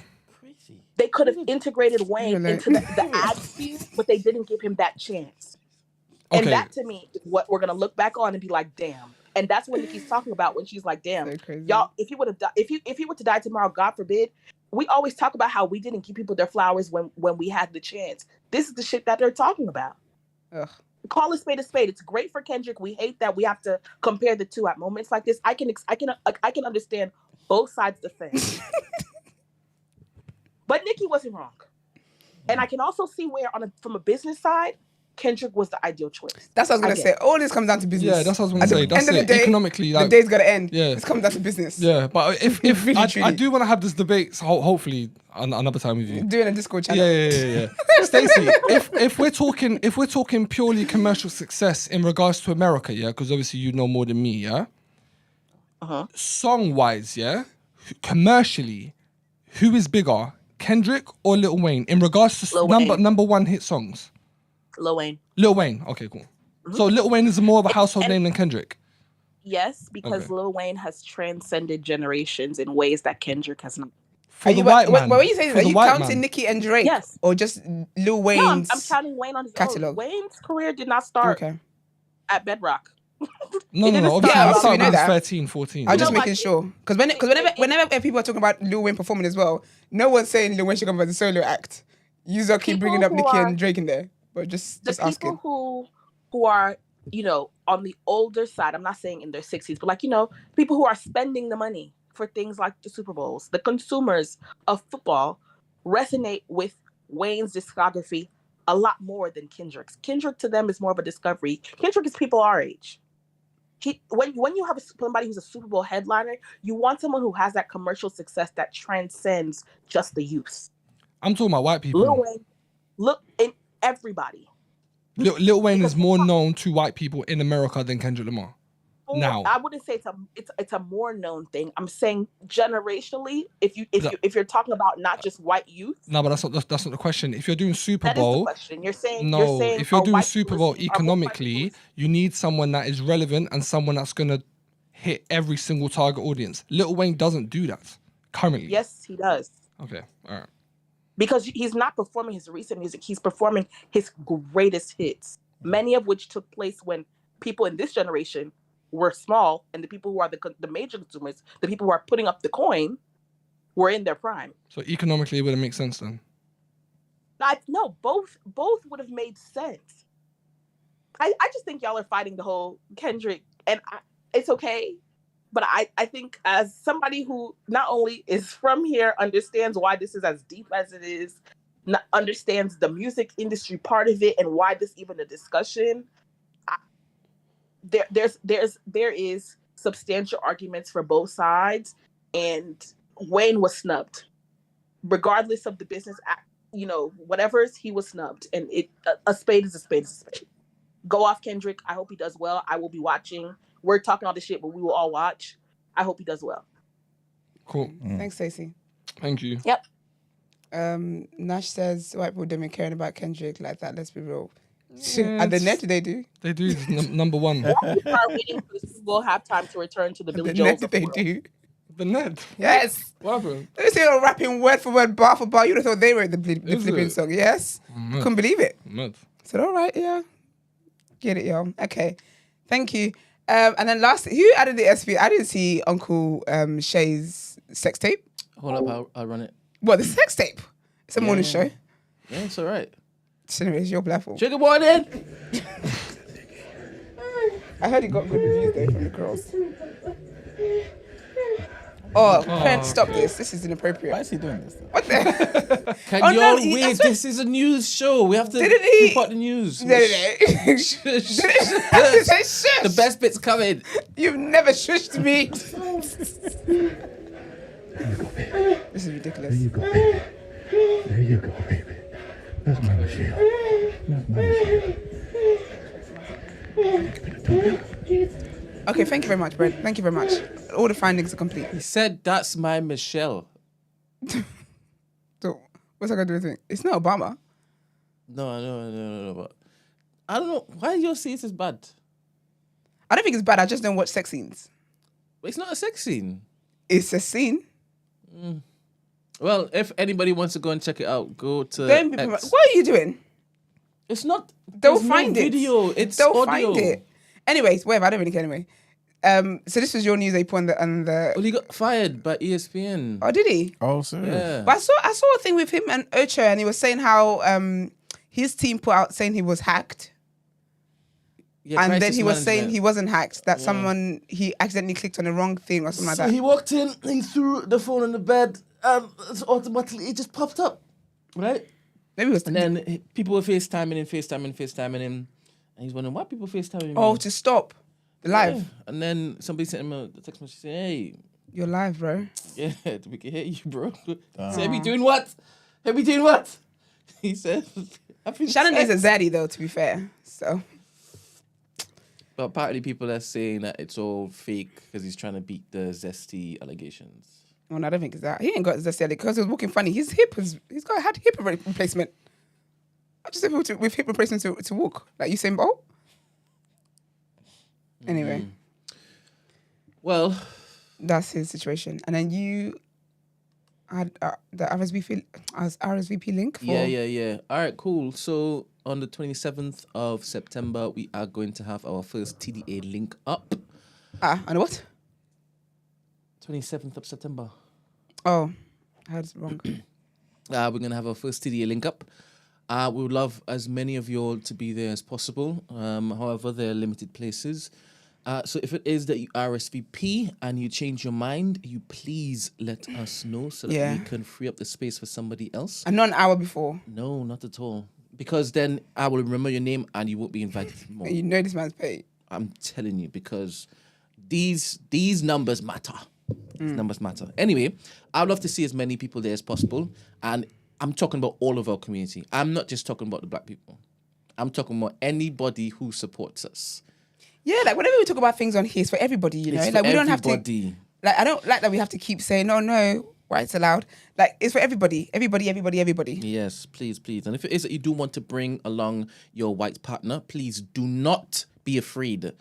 Christy will be there, but she won't be worried about what you're doing. I'm telling you. I'll keep her busy. Don't worry about that. She don't care about that, man. Be free, people. Be free. Be absolutely free. Yeah, So, we need to actually rebrand some things. Because people are going to start approaching us the way they approach Dr. Umar. Well, actually, they won't approach me like that because then I said go where the love is. Yeah, 100%. I see that too. I do. Excuse me, I was just shaking my head. Supposed to feel some breeze. You're crazy for that. You're very wild for that. Anyways. All right, so I'll put it in the pin.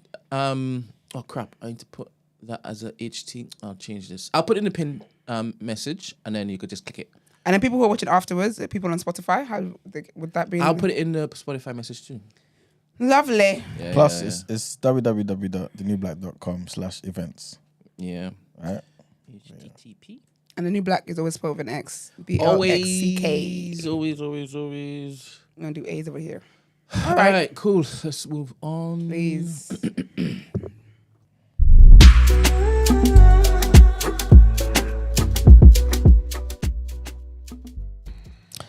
All right, people, welcome to the People's Journal, where I give you the news from an economics point of view. I'm not going to spend too long on this because we've got to get to the rotation. But the first thing I want to talk about is the fact that US inflation has fallen to its lowest in over 3 years. So inflation in the US continued to cool last month. This is according to the official figures. And basically it showed that, I guess there's an increase in the confidence, man, that the US central bank will be cutting interest rates next week. So yeah, man, consumer prices rose 2.5% over the 12 months to August, as prices for petrol, used cars and trucks and some other items as well fell. So like I was saying, this marked the slowest pace since February of 2021 and was down from 2.9% in July. So now it's 2.9% in July, down to 2.5% in August. So yeah, man, that's positive news. Next thing I wanted to mention, this isn't an economics thing, but this did pop up, man. The UN Agency for Palestinian Refugees say that 6 of its employees have been killed in the Israeli airstrike on the school that it runs in central Gaza. So yeah, man, Gaza's Hamas-run civil defense agency said that a total of 18 people were killed in Wednesday's strike. Yeah, man, which is being used as a shelter for thousands of displaced Palestinians. Israel's military said it carried out a precise strike on terrorists planning attacks from the school, and they had taken measures to avoid harm to civilians. But obviously, the UN Secretary Antonio Guterres condemned the strike, as he's been doing for a long while now, and said that what's happening in Gaza is totally unacceptable. So yeah, man. He also said these dramatic violations of international humanitarian law need to stop now. Next thing I wanted to mention about Rachel Reeves. So she's warned that next month's budget is going to involve some difficult decisions. We've already know this already. Starmer spoke about this a couple of weeks ago. She's been saying it since she took office. And yeah, man, difficult decisions on tax, spending, and welfare. That's what she said in a recent sit down with the BBC. A lot of people are criticising her currently because of this whole winter fuel payments being cut for all pensions, except obviously the very poorest pensioners who obviously have to be entitled to a particular benefit to actually benefit. But obviously this was something that was available to all pensioners, but now it's only been cut. Sorry, it's been cut for most. But long story short, she said that it was the right decision to take, and that to be honest with you guys, there's going to be further tough decisions to come as well. And yeah, this is because not because of what I was about to say next, but it is to do with this whole £22 billion black hole that was inherited, that they keep talking about was inherited from the Tories. But what makes this worse is also because new figures that show that the UK economy failed to grow in July. So it flatlined in June and it hasn't grown in July. And yeah, man, it's not looking good. Obviously, Starmer's been in power for 2 months now, and people, I guess, are expecting certain things to have occurred, but nothing's occurred yet.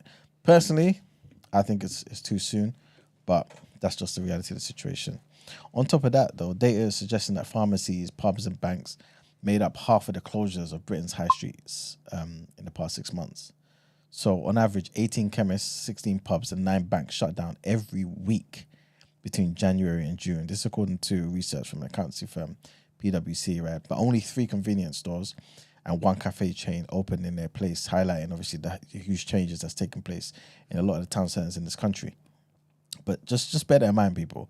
On average, 18 chemists, 16 pubs, and 9 banks shut down every single week between January and June. Which, yeah, that's just crazy to me. Next one I wanted to mention is the UK government. They've confirmed £500 million subsidy for Tata Steel. So, yeah, the government said they've reached a new and improved deal. These are their words. Confirming that it's going to be giving a £500 million grant to the company.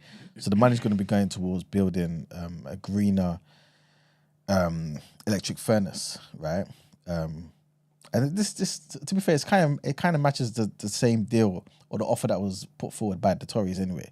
But long story short, this is what they've done: £500 million subsidy to this particular company. Despite the deal, 2,500 workers are set to be redundant, with a further 300 people expected to be made redundant in the future. This electric arc furnace is looking to basically replace the ability to make new steel, and it's going to be greener, like I mentioned, isn't it? And the unions have basically called this an economic blunder that's pretty much going to devastate a lot of local communities. The company itself, Tata Steel, have agreed to consider future investment opportunities, including the potential for wind turbines to be included in south of Wales. But yeah, long story short, that's the situation. And the deal was agreed upon between the Prime Minister, also Rachel Reeves, and the chair of Tata Steel, whose name I cannot pronounce. But yeah, that's basically the situation. Last thing I wanted to mention is this whole thing between Trump and Kamala as well. As much as obviously this debate didn't look good for Trump, there's an article here talking about how Trump's message still resonates with Americans who believe that being American, that whole idea of being an American is declining. And so his message resonates with them. So as much as it may look like, you know, on TV that she made a fool of him, this, that, and the third, there are people who are still saying, listen, this whole idea of being an American, the identity of us being one union and this whole make America great again, that's still something that touches people. So yeah, they feel like he understands their struggles, man. Apparently this is according to this article in the BBC. So yeah, some people obviously are a lot more impressed than they thought they would be with Kamala Harris's performance. But there are some people who are still saying, listen, I haven't made up my mind, but this whole idea of America being great again, this whole idea of us being American, what it means, at least to them in their mind, is something that resonates with them, and that's the only thing that's being spewed by Trump. So yeah, that's pretty much it. So yeah, that's it for the People's Journal, people. Let's move on to the rotation.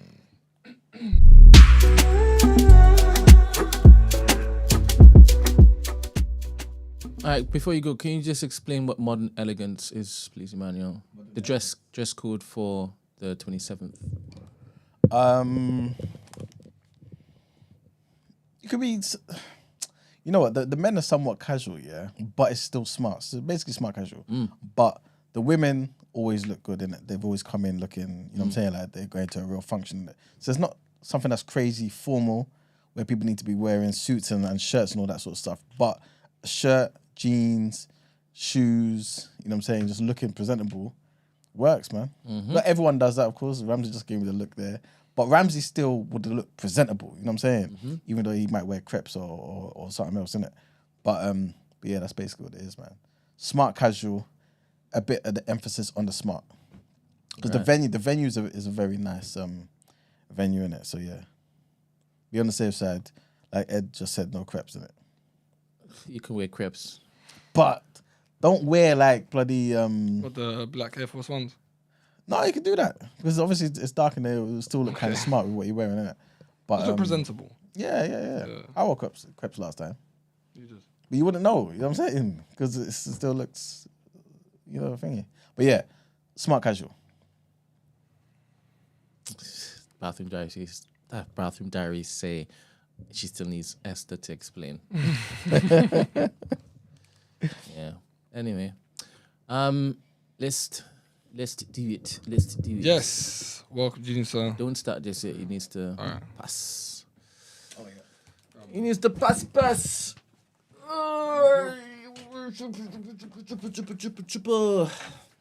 Right. Okay.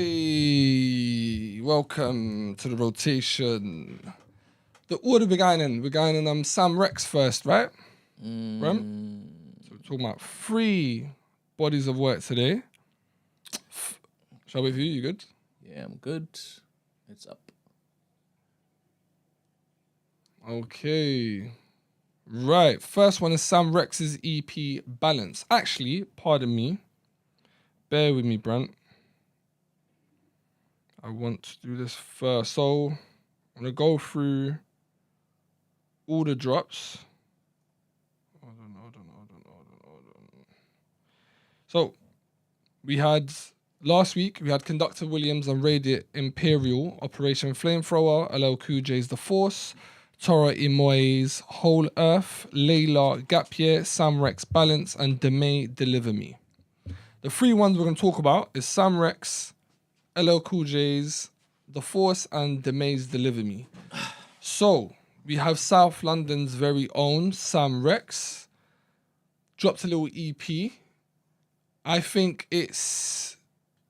On first listen, I'll probably give it 2.5 out of 5, maybe 3. What are you saying, Brent? All right, so what's up for you? Just do 2.5. All right. It may grow on me. Pause. I put 3.5. Okay, sick. I put 3.5. It's a nice little EP, nice little bounce. Even the track where he's rapping about hating his job has a nice little bounce to it.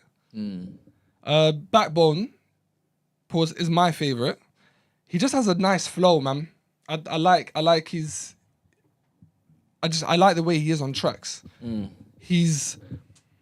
don't want to compare because he doesn't. I think he's more than that. He's started making music relatively recently. First song I ever saw of him was Backpack, I believe. And that was only last year, so I'm pretty late, but he's been doing it for a few years now. 500,000 monthly listeners. I think he's got a lot of potential. A lot of potential. What genre does he slip into? Oh, bear with me.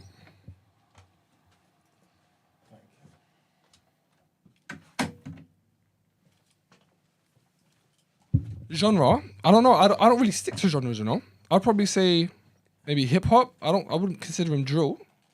I think he has a drill style, Okay. and he's spitting over smooth, like Okay. like rap. Similar to what, like Nux and Who else does that? Had someone else in mind. I get what you're saying. I like There's this quite a few of style. them. Yeah. A Saint. That's what I'm talking about. Saint. Okay. Yeah. Any favorite tracks? Any? Yeah, Backbone, Hit or Miss, Bubblegum, and Embellishments. Okay. I think the EP starts strong and it kind of ends off. Embellishments kind of picks it back up, but Bubblegum was the track that kind of died off for me. I feel like it started to... It just lost me. And the feature he had from Juma Diba, I don't know if I'm saying that right. I didn't see it. I didn't get it. It didn't mix well. Obviously, he's spitting in another language. I don't want to say what it is for fear of being wrong. But it just wasn't. Oh, it was Japanese. It's spitting in Japanese. It just wasn't for me. I feel like. Never mind. Less of that and more of Sam Rex just doing his thing. If he done like a Meg Thee Stallion type thing, where it was like they complemented each other, or maybe on a chorus, then it would have been a lot more palatable. How many spins did you give this before you made your mind up? Two. First was proper all the way through. Second, I was skipping through it. So this is just one then? That's what I said, upon first listen. What? I just asked you how many times did you spin it. You said 2. And then you said you listened to it once and then you skipped through it the second time. Still listen to it, innit? Alright, cool. Alright. Next one is LL Cool J's The Force. You didn't hear it, did you? No. Damn. This is the one produced by Q-Tip. Yeah. Like, when are you going to get involved in these conversations? No, I was planning to this one, but like, you know what I mean? How many times have we done rotations right now? I don't know. Quite a few times I've done it. I've been involved. Maybe 6? No. Maybe 10, innit? No, not that much. Don't worry, next one. 100%. But I saw an interview from LL Cool J, innit, just to add a little something in there. Go on. Where he was talking about this, because there was a time when he was working with Dre, innit? Yep, okay. And he was basically saying, like, Dre is just one of those perfectionists where it's like, I was just in the studio, the beats were so sick, but I never felt like what I was doing was up to the standard of Dre. Okay. Which is crazy to even hear from someone like LL Cool J, who's like one of the greatest rappers of all time. But he's definitely got something, he's definitely right, because bear in mind, what we're still waiting for. What do you mean from Dre? Yeah. No, Dre gave us something though, innit? No one's, You still want everyone's waiting. you want a solo from Dre? Yeah, everyone's waiting for the main one. They don't. Everyone is not waiting for that. I think that's gone now. Everyone is not. All right, waiting let me for rephrase that. Yeah. Do that. Everyone who's big in hip hop, or anyone who's like, is. I don't think so. They anymore, are. though. They are. Is Dre? They're waiting for it. This may sound silly, but Brent, please check. Is Dre 60 now? While Brent checks that, I will give my rating of the album. Yes. He's 60. He's 59. Sorry. 59. Yeah, that's all right. What? Yeah. Who's that age that's dropped any music? Who's Q-Tip? Nowhere near 60. Who listens to Q-Tip? Who listens to Q-Tip? As a rapper? Yes, Yeah. me. The fuck? People listen to Q-Tip. The Renaissance. He hasn't dropped anything. I know that people will still listen to Q-Tip. I know that. But Q-Tip ain't even 60 though. You know what I'm saying? Q-Tip is nowhere near 60. Q-Tip like 50. 53 maybe. I don't know. Something like that. Anyway, while I'm searching that, I give the album 2.5 out of 5. Okay. Oh yeah, I didn't even finish my story, man. Oh, so sorry, yeah, anyway, go on. so obviously he was done with, he just 54, felt like it's not too far off. Q-Tip. Yeah, that's what I'm thinking. But still, it's not 60. It's You know what I'm saying? 59. Okay, all right. But yeah, all I was gonna say is that He's got you rounded up now. It's Donald Trump. It's Donald Trump. It's Donald Trump. That's what he does. Trumpians. That's what they do. You pick and choose, mate. it's only a few months, man. How do you know? You don't even know his birthday. It's likely. It's likely. But yeah, but then obviously what happened? Something happened anyway where he called up Q-Tip, innit? I think he said he had a dream. Yes, he had a dream. And then Fife was in his dream telling him, yo, that music that you're doing with Dre or something along these lines, it's like, it's cool and like, it's good to have you back. But he still felt the way he felt about the music, but saw it as a sign to call up Q-Tip. So he called up Q-Tip and then was like, yo, I'm working on this album, or at least I want to make an album. Let's link up, sort of thing. And that's how this album came about. Okay. That sounds like a mad old head thing to say, innit? Oh, would you give it, Brent? I gave it a 3, but it might rise to 3.5. You know. Okay. I was pleasantly surprised. Oh yeah. Yeah, when I started it, I typed, "Lol, where is the evolution?" Right. This is when I started it. I said, From the first track was a the bit. first track. I said, "Lol, where's the evolution?" Right? But then as I continued, I think I understood it, and I had to remove that comment and replace it with pleasantly surprised. I will expand on that exact thought. Okay. So, The Force. It's the 14th studio album from LL. It features Snoop Dogg, Fat Joe, Rick Ross, I can't pronounce her name, forgive me, Sona Joe Butte, Sweetie, Busta Rhymes, Nas, Eminem, Mad Squabbles, Jay Sand, and Don Pablito. As E-Man said, predominantly all of this album was produced by Q-Tip bar 1, which was the song with Eminem. They co-produced it. The Force is an acronym for Frequencies of Real Creative Energy. Of course it is. It's mad old heads. It's mad old head. Mad old head energy. But the first track, which Brent is alluding to, was Spirits of Cyrus featuring Snoop Dogg. And I had the exact same. The beat wasn't too bad, but the chorus was jarring and quite annoying. Another big issue I had with the album, and I don't know if you feel the same, Brent, the beats were way louder. Oh, you mean the beats were way louder than LL's bars, and it sounded like Q-Tip was still going, "Yo, look, guys, I still got it. Look what I can do. Look at my skills." Yeah. And they just overshadowed. I could barely hear LL, and some of the beats were really bad. Like, I don't know about that. one of them was like, it's like literally jarring in my ear, and I could probably give you the name of the song. Awful song. Don't do that, because that could be one of the hard ones, man. No, it's not. My favorite songs are Saturday Night Special with Rick Ross and Fat Joe. They killed it. Black Code Suite. And imagine this. Murdergram 2 with Eminem. Murdergram 2. As in Eminem, I actually like a song with Eminem. Okay, Eminem done his thing on that. There you go. They both done really, really well on that. Eminem loves LL, you know. Eminem loves LL. You know what I'm saying? So he's paid tribute to LL. They done their thing. That was my favorite tracks. Like I said, my biggest problem with the album is that Q-Tip didn't let LL shine. I don't know if it was an issue of the mixing and mastering, but his bars were wild low. What are you saying, Brent? I don't know what I heard everything that LL said. Saturday Night Special. Oh, sorry, The Force is smooth. Saturday Night Special, smooth. Always keep your word, always pay him back. I love that mantra. Always keep your word, always pay him back. Black Code Suite. Love the beat switch and what Sona delivered. Ooh, that was beautiful. Yes. Well done, Q-Tip, for that. That was beautiful. Yeah, for real. Proclivities, strings are nice on this. Postmodern, the producers did very well on this project. I didn't even know who it was. Postmodern is awful. If you say so. In fact, Emmanuel. Yep. Whilst you're sitting there, can you just listen to Postmodern, please? Please. I'm gonna do that. Yeah, let me know if it's awful. Please. Right? If that's a track, hold on, let me see. If that's a track, I can figure it out. 30 Decembers, nice. Run It Back, I really have like a thought next to that. Huey in the Chair, nice. Busta delivered. Yes, he did.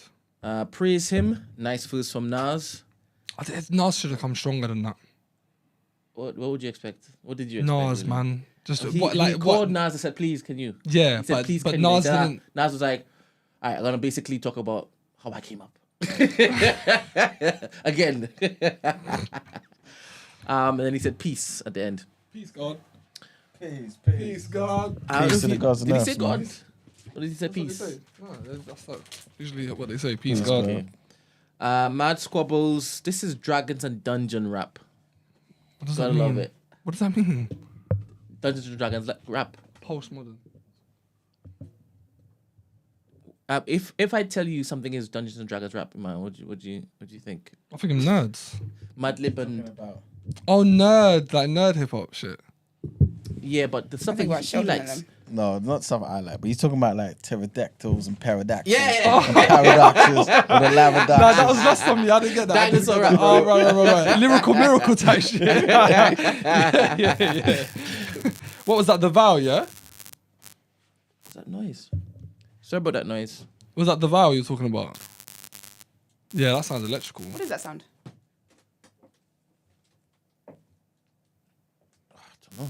Oi. Oh, I'm about to leave anyway. Is it me? It's coming from your mic. Take out the XLR and put it back in, please. Yeah. Oh, sorry, this. Yes, sir. Put it back in. We're silly. Is that good? Nah, hold up. Just here anyway. I'm leaving. Alright. Aye. See you tomorrow. Later. See you later. Yeah, man, can you hear me? Can you hear me? No, I'm not listening. I'm listening to Boss Modern. Okay, alright. My apologies. Alright. I don't have the other ear. That's the problem. Okay. Can you hear me, though? Yeah, why? No, not you. As in, is the mic working? Yes, I can hear you. Oh, okay, cool. Yeah. Yeah, what was the song you said was Lyrical Miracle? Mad Squabbles. Yeah, the vowel. Mad Squabbles the rapper. Huh? Mad Squabbles is the rapper. The song's called The Vowel. The Vowel, okay. The Vowel, then. yeah. I thought that's what Alright, it was okay. about. Yeah, so all in all, what did you rate it? You said 3, but it might go up to a 4. No, I said 3.5. 3.5. Yeah, I was pleasantly surprised, man. And I love the variety that Q-Tip showed. And I think it needed to overpower LL Cool J. Why did you say that? I came and enjoyed this because mostly of the beats, the production, and the guests. Yeah. I don't think I liked any with him on his own, because his style is stuck. Yeah, there's no ad libs. It's just one. Yeah, it's just Cantonia. stuck in 90s. when we loved him. Yeah. I get what you're saying, and you're right, because Q-Tip is very eclectic in regards to his beat making. But if you let him do what he wants to do, it just goes like way too far, and that's what I feel like he didn't. Okay. Some tracks, just the samples were just jarring. Yeah, It didn't need to be there. Or it didn't. Same with the Sonar bit when she was singing. He didn't need to come in for that. Let her do her thing and let her end the track. I feel like Q-Tip sometimes just wants to shine. And he doesn't need to. Just let the beats do what they got to do. Okay. Cool. Last EP. Sorry, before we continue, Iman, if you had a chance to listen to it? He listened to it now. His head's bobbing. I think he agrees with you. Hey, postmodern. Hey, Brent. What? Postmodern. I told you, right? Postmodern. Yeah, it's Inside not of what you is a it's not what God, he regardless it's not of your what religion. Something the reservoir. That sound. You like that sound? The beat, yes. Yeah, Yes. the beat's hard. The beat's hard, you know. Alright, hold on. The beat's hard. I want to play it. Look, we don't have to agree, you know. We don't. No, have to wait, agree. stop. I'm It just literally saying, when sounds you like said a what you cat's said, getting it was stabbed. like, whoa. A cat's getting stabbed on a track. That's what it sounds like to me. Yeah. And what's the word I'm looking for? There's never mind. It's shit. I want people to listen to it because the beat. It's not the bars. Like I said, I prefer LL if he was allowed to shine. The issue I have is with the beats. That No, I like the beat. The is beat's hard. horrible. It reminds me of like old school Def Jam. It's got a beat of like it's got a bit of Beastie Boys. Listen to the drums. Okay. I agree. with that. And even the weird sound, kind of Public Enemy-ish. Do you like Beastie Boys? No, I'm a Public Enemy guy. Oh, okay. Not Beastie Boys. I get that. That's a good. That's a good similarity. The next body of work we'll be talking about is from West London's own Demay. And her EP is called Deliver Me. I think I'm going to give this one 3 out of 5 rotations. Brent. I gave it 3 out of 5 too. Okay. Oh, shit. Something weird. The magnetic shift in the world. We're agreeing on something. Do you want to give your take on it first before I do? Bloody Bouquet or Bouquets. Bad track. What a vibe. The texture is Oh, Bloody Bouquet. Yeah. Chef's kiss. Speechless, interlude, and actual track. Love the nostalgia it induces. And Deliver Me, I can't be mad at this. That's what I have. Yeah. So, like I said, she's from West London. She's apparently, I was told she's opening for Georgia Smith soon, which is really cool. She's, to my knowledge, she's relatively new. I've been following Deme for a bit. The two songs I had from her from before was Basic Love from her Life Works Out, ellipses, usually. But yeah, like you said, pretty short and sweet. Got what, 6 tracks if you include the interlude. But Bloody Bouquet is hard. Deliver Me is hard. Go Your Own Way, pardon me, is really, really nice. Just smooth, sick EP. I'm really looking forward to see what she does next. Anything else to add? No. Yeah, Deme, keep doing what you're doing. We're fucking with it. The next little segment, actually, just before Put You On, before we get into Put You On quickly, Kendrick dropped a nice little, you know what I mean? You know what I mean? Dropped a little song, you know what I mean? 9/11, for some reason, dropped it just as the VMAs were starting. It's untitled, it's on Instagram, but this is what people are calling it, is Watch the Party Die. What was your first take on the song, Brent? I think the message that he was trying to convey is that he's had enough and it's time to clean up hip-hop. I agree. And he's apparently going to be the Messiah. That is correct. He stepped out of the therapy room and he said, enough is enough. That's correct. I'm clean and everybody else had to basically come clean. And That's the only correct. person that could basically head this this war is me. Yes, that is correct. It's a great breakdown of the song. Brent, sorry. Do you think he's going to be successful? In what? In this pursuit? He... Because he's basically saying Drake needs to be kicked out. No. And all the mumble rap needs to be kicked out. I don't think all the lean, drunken music, all of the debauchery, all the hedonism, everything that comes with that, all of the over-sexualization of our queens in the music videos, everything associated with the erosion of what it used to be. I'm going to be responsible for cleaning it up. After I've done what I've done, I've done my sins. I'm now going to be the deliverer.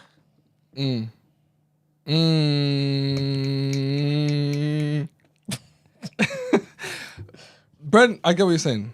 Do I think he's going to be the one to do it? I'm only saying he only puts down conscious shit and it still charts, right? It does really well. It sells, it makes numbers, he does what he does. I think he's just doing more of what he's doing. He's just saying more of what he's sick of. Do I think this is a Drake diss? No. I don't think this is directly correlated with Drake. I can't add any more to what you said. Sounds like it could be more than one person, isn't it? Yes, everyone. Yes, everyone. Yeah. But people are saying they think it's towards the industry. Yeah, because you lot peddling something that's, in his words, in his narrative, he's saying this is destroying the black community. So I don't give a fuck about you or your artist or the industry at large. We're rebuilding. And he said in the song, what did he say? He's like, I would trade all of you lot for Nip. It's wild. It's basically saying he wants to now rebuild a community that you lot are destroying. Yeah. I like that shit. I like that shit. People are saying that they're speculating he might drop something on Friday the 13th. Friday the 13th. But they're thinking it's an album rollout. But I also think it's Kendrick does before he drops an album, he does the heart, right? So he drops a freestyle and then drops an album. And people are thinking that this is one of the hearts. Because you'd usually call it the Heart Part 1, Heart Part 2, which is why Drake called this the Heart Part 6. People are saying that this is the Heart Part 6, and he's getting ready for a rollout.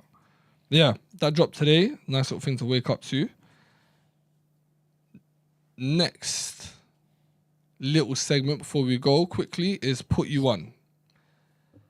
Brent, please help me with the pronunciation of the SJAVA. I don't know. I don't even know how to say it. Is it this one? Yes, that one. I don't know. Rate it while I look for it, please. I gave it a 4.5. This is a solid track.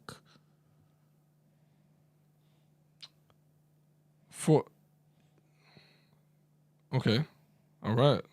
Sorry, I'm just getting the pronunciation. Siava. And I need to find the name of it because it's a long name. I give it. I'll probably give it 3. Mm-hmm. Yeah, I get it sounded powerful. But because you can't understand it, you're like, can't. Nah, the instrumentals and shit. It felt powerful, bruv. It felt like it was a nice little track. Yeah, man, I'm assuming you haven't heard it. No, I haven't heard that one. All right, cool. Next track is Nux Studio Fit Rhythm. Nice little 2-minute freestyle from Nux. Yeah, man. It's easy work. It's light work, man. Give this 3.5, maybe 4. Fuck it, do 3.5. Brent? 2.53. Okay. Not that special. Listen, man. Under 2 minutes long, man. Nice little freestyle. I like that shit. Next track from... I always get the 2 mixed up. It's Voice, right? Voice is the artist. Yes. Right. Voice, Pray. Oops. There we go.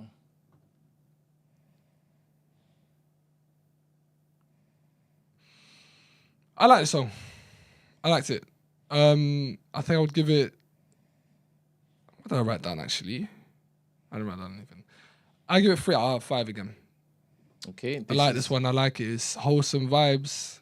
Nice little vulnerability, but still you could ride the beat. You could play it. I feel like you could play this on most functions and not feel like it was inappropriate. You know what I mean? Like some people just can't play a sad song because it might fuck up the vibe.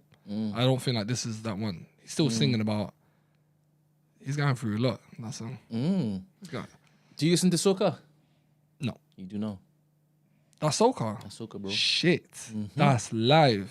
So, this was given to me by Adele. She came to the last net event. Okay. Yeah. And I didn't have a clue about this guy. Okay. Steven had a clue about this guy because... Shout out Steven. Yeah, because he listens to soca. And the other stuff that he has is more traditional sounding soca. Okay. But this was like... has he got other songs like this or was this his first time doing a song like this? I don't know if he has other songs like this. I don't know if he has a body of work out yet. I know he has a couple singles out. And for those who listen to soca, they're going to enjoy it. He's going, I actually enjoy it. Like he's Penthouse, going through it, bruv. Penthouse, this is nice. But this was 100%.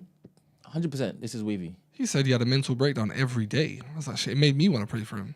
This is it. Aptly titled then, isn't it? Well, this is a very, very good track. Check it out. Yes. It will be updated on the Discord and on the Spotify playlist. Thinking there's anything else I need to visit? I don't think so. That brings the rotation to a wrap. All right, quick debrief. How have you enjoyed doing the rotation for the last few weeks? I'm enjoying it, man. I've learned a lot. Obviously, I've never done this before. I've learned a lot about myself in regards to how I break shit down. I'm still learning. Yeah, I've enjoyed it a lot. It's just all a learning process, and obviously, you can only go up. And I'm obviously making mistakes, learning from him, going up. But I've enjoyed it. It's allowed me to somewhat flex creatively, which I haven't done in a while. Yeah, a long time. Can you imagine how good it feels if it is that you're getting back to what it is that you used to just take for granted. So, what would you like more of from the TDA hosts when it is you're doing the rotation? Just a wish. Just put the camera on you, man. Just a wish. It'll be good to debate. Right. Like I know I'll disagree with Eman on a lot of stuff. Yeah, but obviously everyone's busy, so I get it's hard even for me who tries to set time aside to listen to albums. It's a lot of work and you need time for it. But yeah, it'd be cool to argue with someone other than you. Yeah. So everybody's busy. Everyone is busy. You're busy though, aren't you? Yeah. I'm busy, am I? I mean, all he could Why are you looking at me? do. I told you every single opportunity I get to get onto man, I'm going to take it. Every single opportunity. I've told people that this is my character on here. Put you on songs. Is it going to take a while? Forget about albums. Just to put you on songs. Maybe you should just send him to put you on songs. Who's him? Emmanuel. Just send him to put you on songs. Can you commit to that? I'm going to be listening to the albums too. You know what I'm saying? Iman. If you don't, I would be on you like him. Now that you said that, I'm going to. But it's just the last time I was a bit busy. I was looking forward to listening to LL's one, man. A whole holiday. Yeah. He had more time. Look at the hills and stuff. Mountain peaks. Anyway, man, in the sun. Focus on the tomorrow, man. Can you imagine? But anyway, I really enjoy your addition to the crew. I appreciate it. I love how it is that you're putting up stuff on social media, man. And it's getting better and better each time. Thank you. Anyway, let's push on to the last headlines. Pay some bills.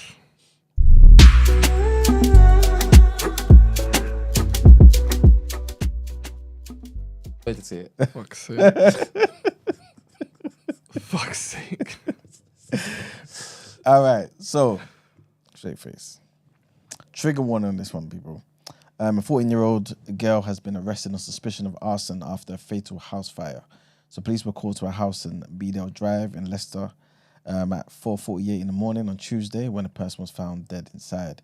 Leicestershire police said others inside the property received hospital treatment as a precaution. The force said that the girl had been released on bail while inquiries continued. Detectives are keeping an open mind and working with the fire service to establish what happened. Next headline, and the family of a British man killed in the 9/11 terror attacks is fighting for a new inquest into his death, claiming that the Twin Towers were brought down by explosives and not by the hijacked airliners flown into them. I'm not too sure if this person's tuned into TDA, man. Saw all the stuff that Black Rob put forward in the Discord, man. Jeff Campbell's 31 years old, was one of the nearly 3,000 people who died at the World Trade Center on September 11th, 2001. His relatives are challenging the official narrative that the collapse and destruction of Tower 1 was caused by the impact of American Airlines Flight 11. Instead, they say significant evidence indicates the towers, as well as the nearby Building 7, were destroyed by explosives and incendiaries. Jeff's brother, Matt Campbell, said, "For more than a decade, my family has had to live knowing the official cause of death for my brother Jeff was wrong. I feel that the truth about everything that happened that day is yet to come out." He's preparing to submit a 7,500-word application to the new Attorney General, Richard Hermer, to challenge a decision by his predecessor to deny a new inquest.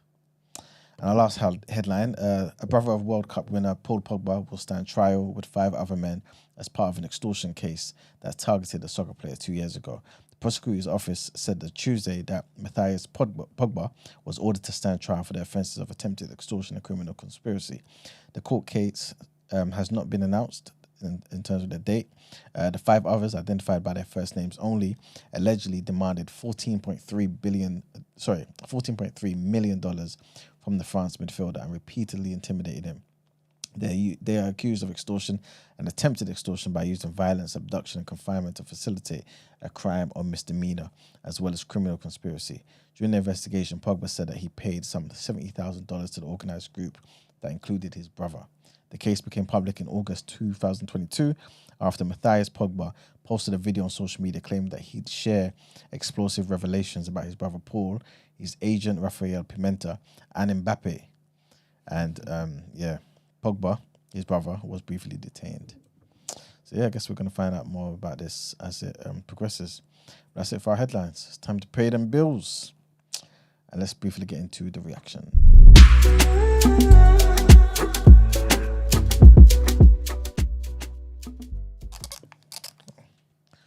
All right, people, welcome to the reaction. It's a brief one today. A few things just to mention. Cristiano Ronaldo, he's criticised Man United's manager. Ten Hag for his lack of ambition and called for a complete rebuild of the club. Obviously, Margs still bigs up Ten Hag, innit? Yes. As one of the best managers in the league and the right man for the job. But But Ronaldo, to be fair, he always sticks by the Man United manager, whatever the case. I think he would only criticize him if he leaves. I respect it. This is what I think people should have been doing with Arsene Wenger. That's another day. Anyway, Cristiano Ronaldo, who had 2 spells at United before leaving for the Saudi Arabian side, Al Nassr, questioned Ten Hag's mentality and said that the club must aim to win the biggest prizes in football. He pointed out that United have not won a Premier League title since Sir Alex Ferguson's retirement in 2013 and believes that the club needs to change its structure and infrastructure in order to compete again. Ronaldo praised the club's decision to recruit the former teammate Van Nistelrooy to Ten Hag's backroom staff and believes that he can help improve the club. In addition to that, Man United also, this is the second headline, announced a net loss of £113.2 million for the year ending June 2023. This is continuing the trend of financial losses for the club. The club's total losses over the past 5 years have exceeded £370 million, but they're expected to comply with Premier League's financial regulations. United's revenue reached a record of £661.8 million, but wages increased by 10% to £364.7 million. And it seems like there's some breaking news. Arsenal boss Arteta agrees to a new contract until 2027. But you happy about that? Very, very, very happy. So he's the right man for the job, yeah? 120%. Okay. So yeah, I guess the Arsenal supporters are happy about that. Yeah, man. Sorry, Arteta's previous deal was scheduled to expire at the end of the season, for those who don't know. But yeah, man. But both parties, him and the Arsenal club, have moved to eliminate any uncertainty with a 3-year extension now in place. So he's going to be there, like I said, at Emirates until 2027. The development will come as a significant boost to Arsenal ahead of Sunday's trip to local rivals Tottenham Hotspurs in the North London derby. And the last thing I wanted to mention is that England's interim manager, Lee Carsley, he's dismissed the notion that the role is an impossible job, highlighting the team's potential to win major trophies. So Carsley, for those who don't know, he took over after Gareth Southgate's resignation. He's guided England to 2 consecutive victories in the UEFA Nations League, showcasing a more attacking style of play. And then defender John Stones praised Carsley's impact already, emphasising the team's familiarity with him and their collective efforts in achieving positive results. So people are happy with what he's there, man. You think he's going to get the main job, though, Brent? Is he? Nope. Nah, he hasn't got that name, innit? Nope. So yeah, man. But yeah, that's pretty much it for the reaction. Let's get into our wrap-up.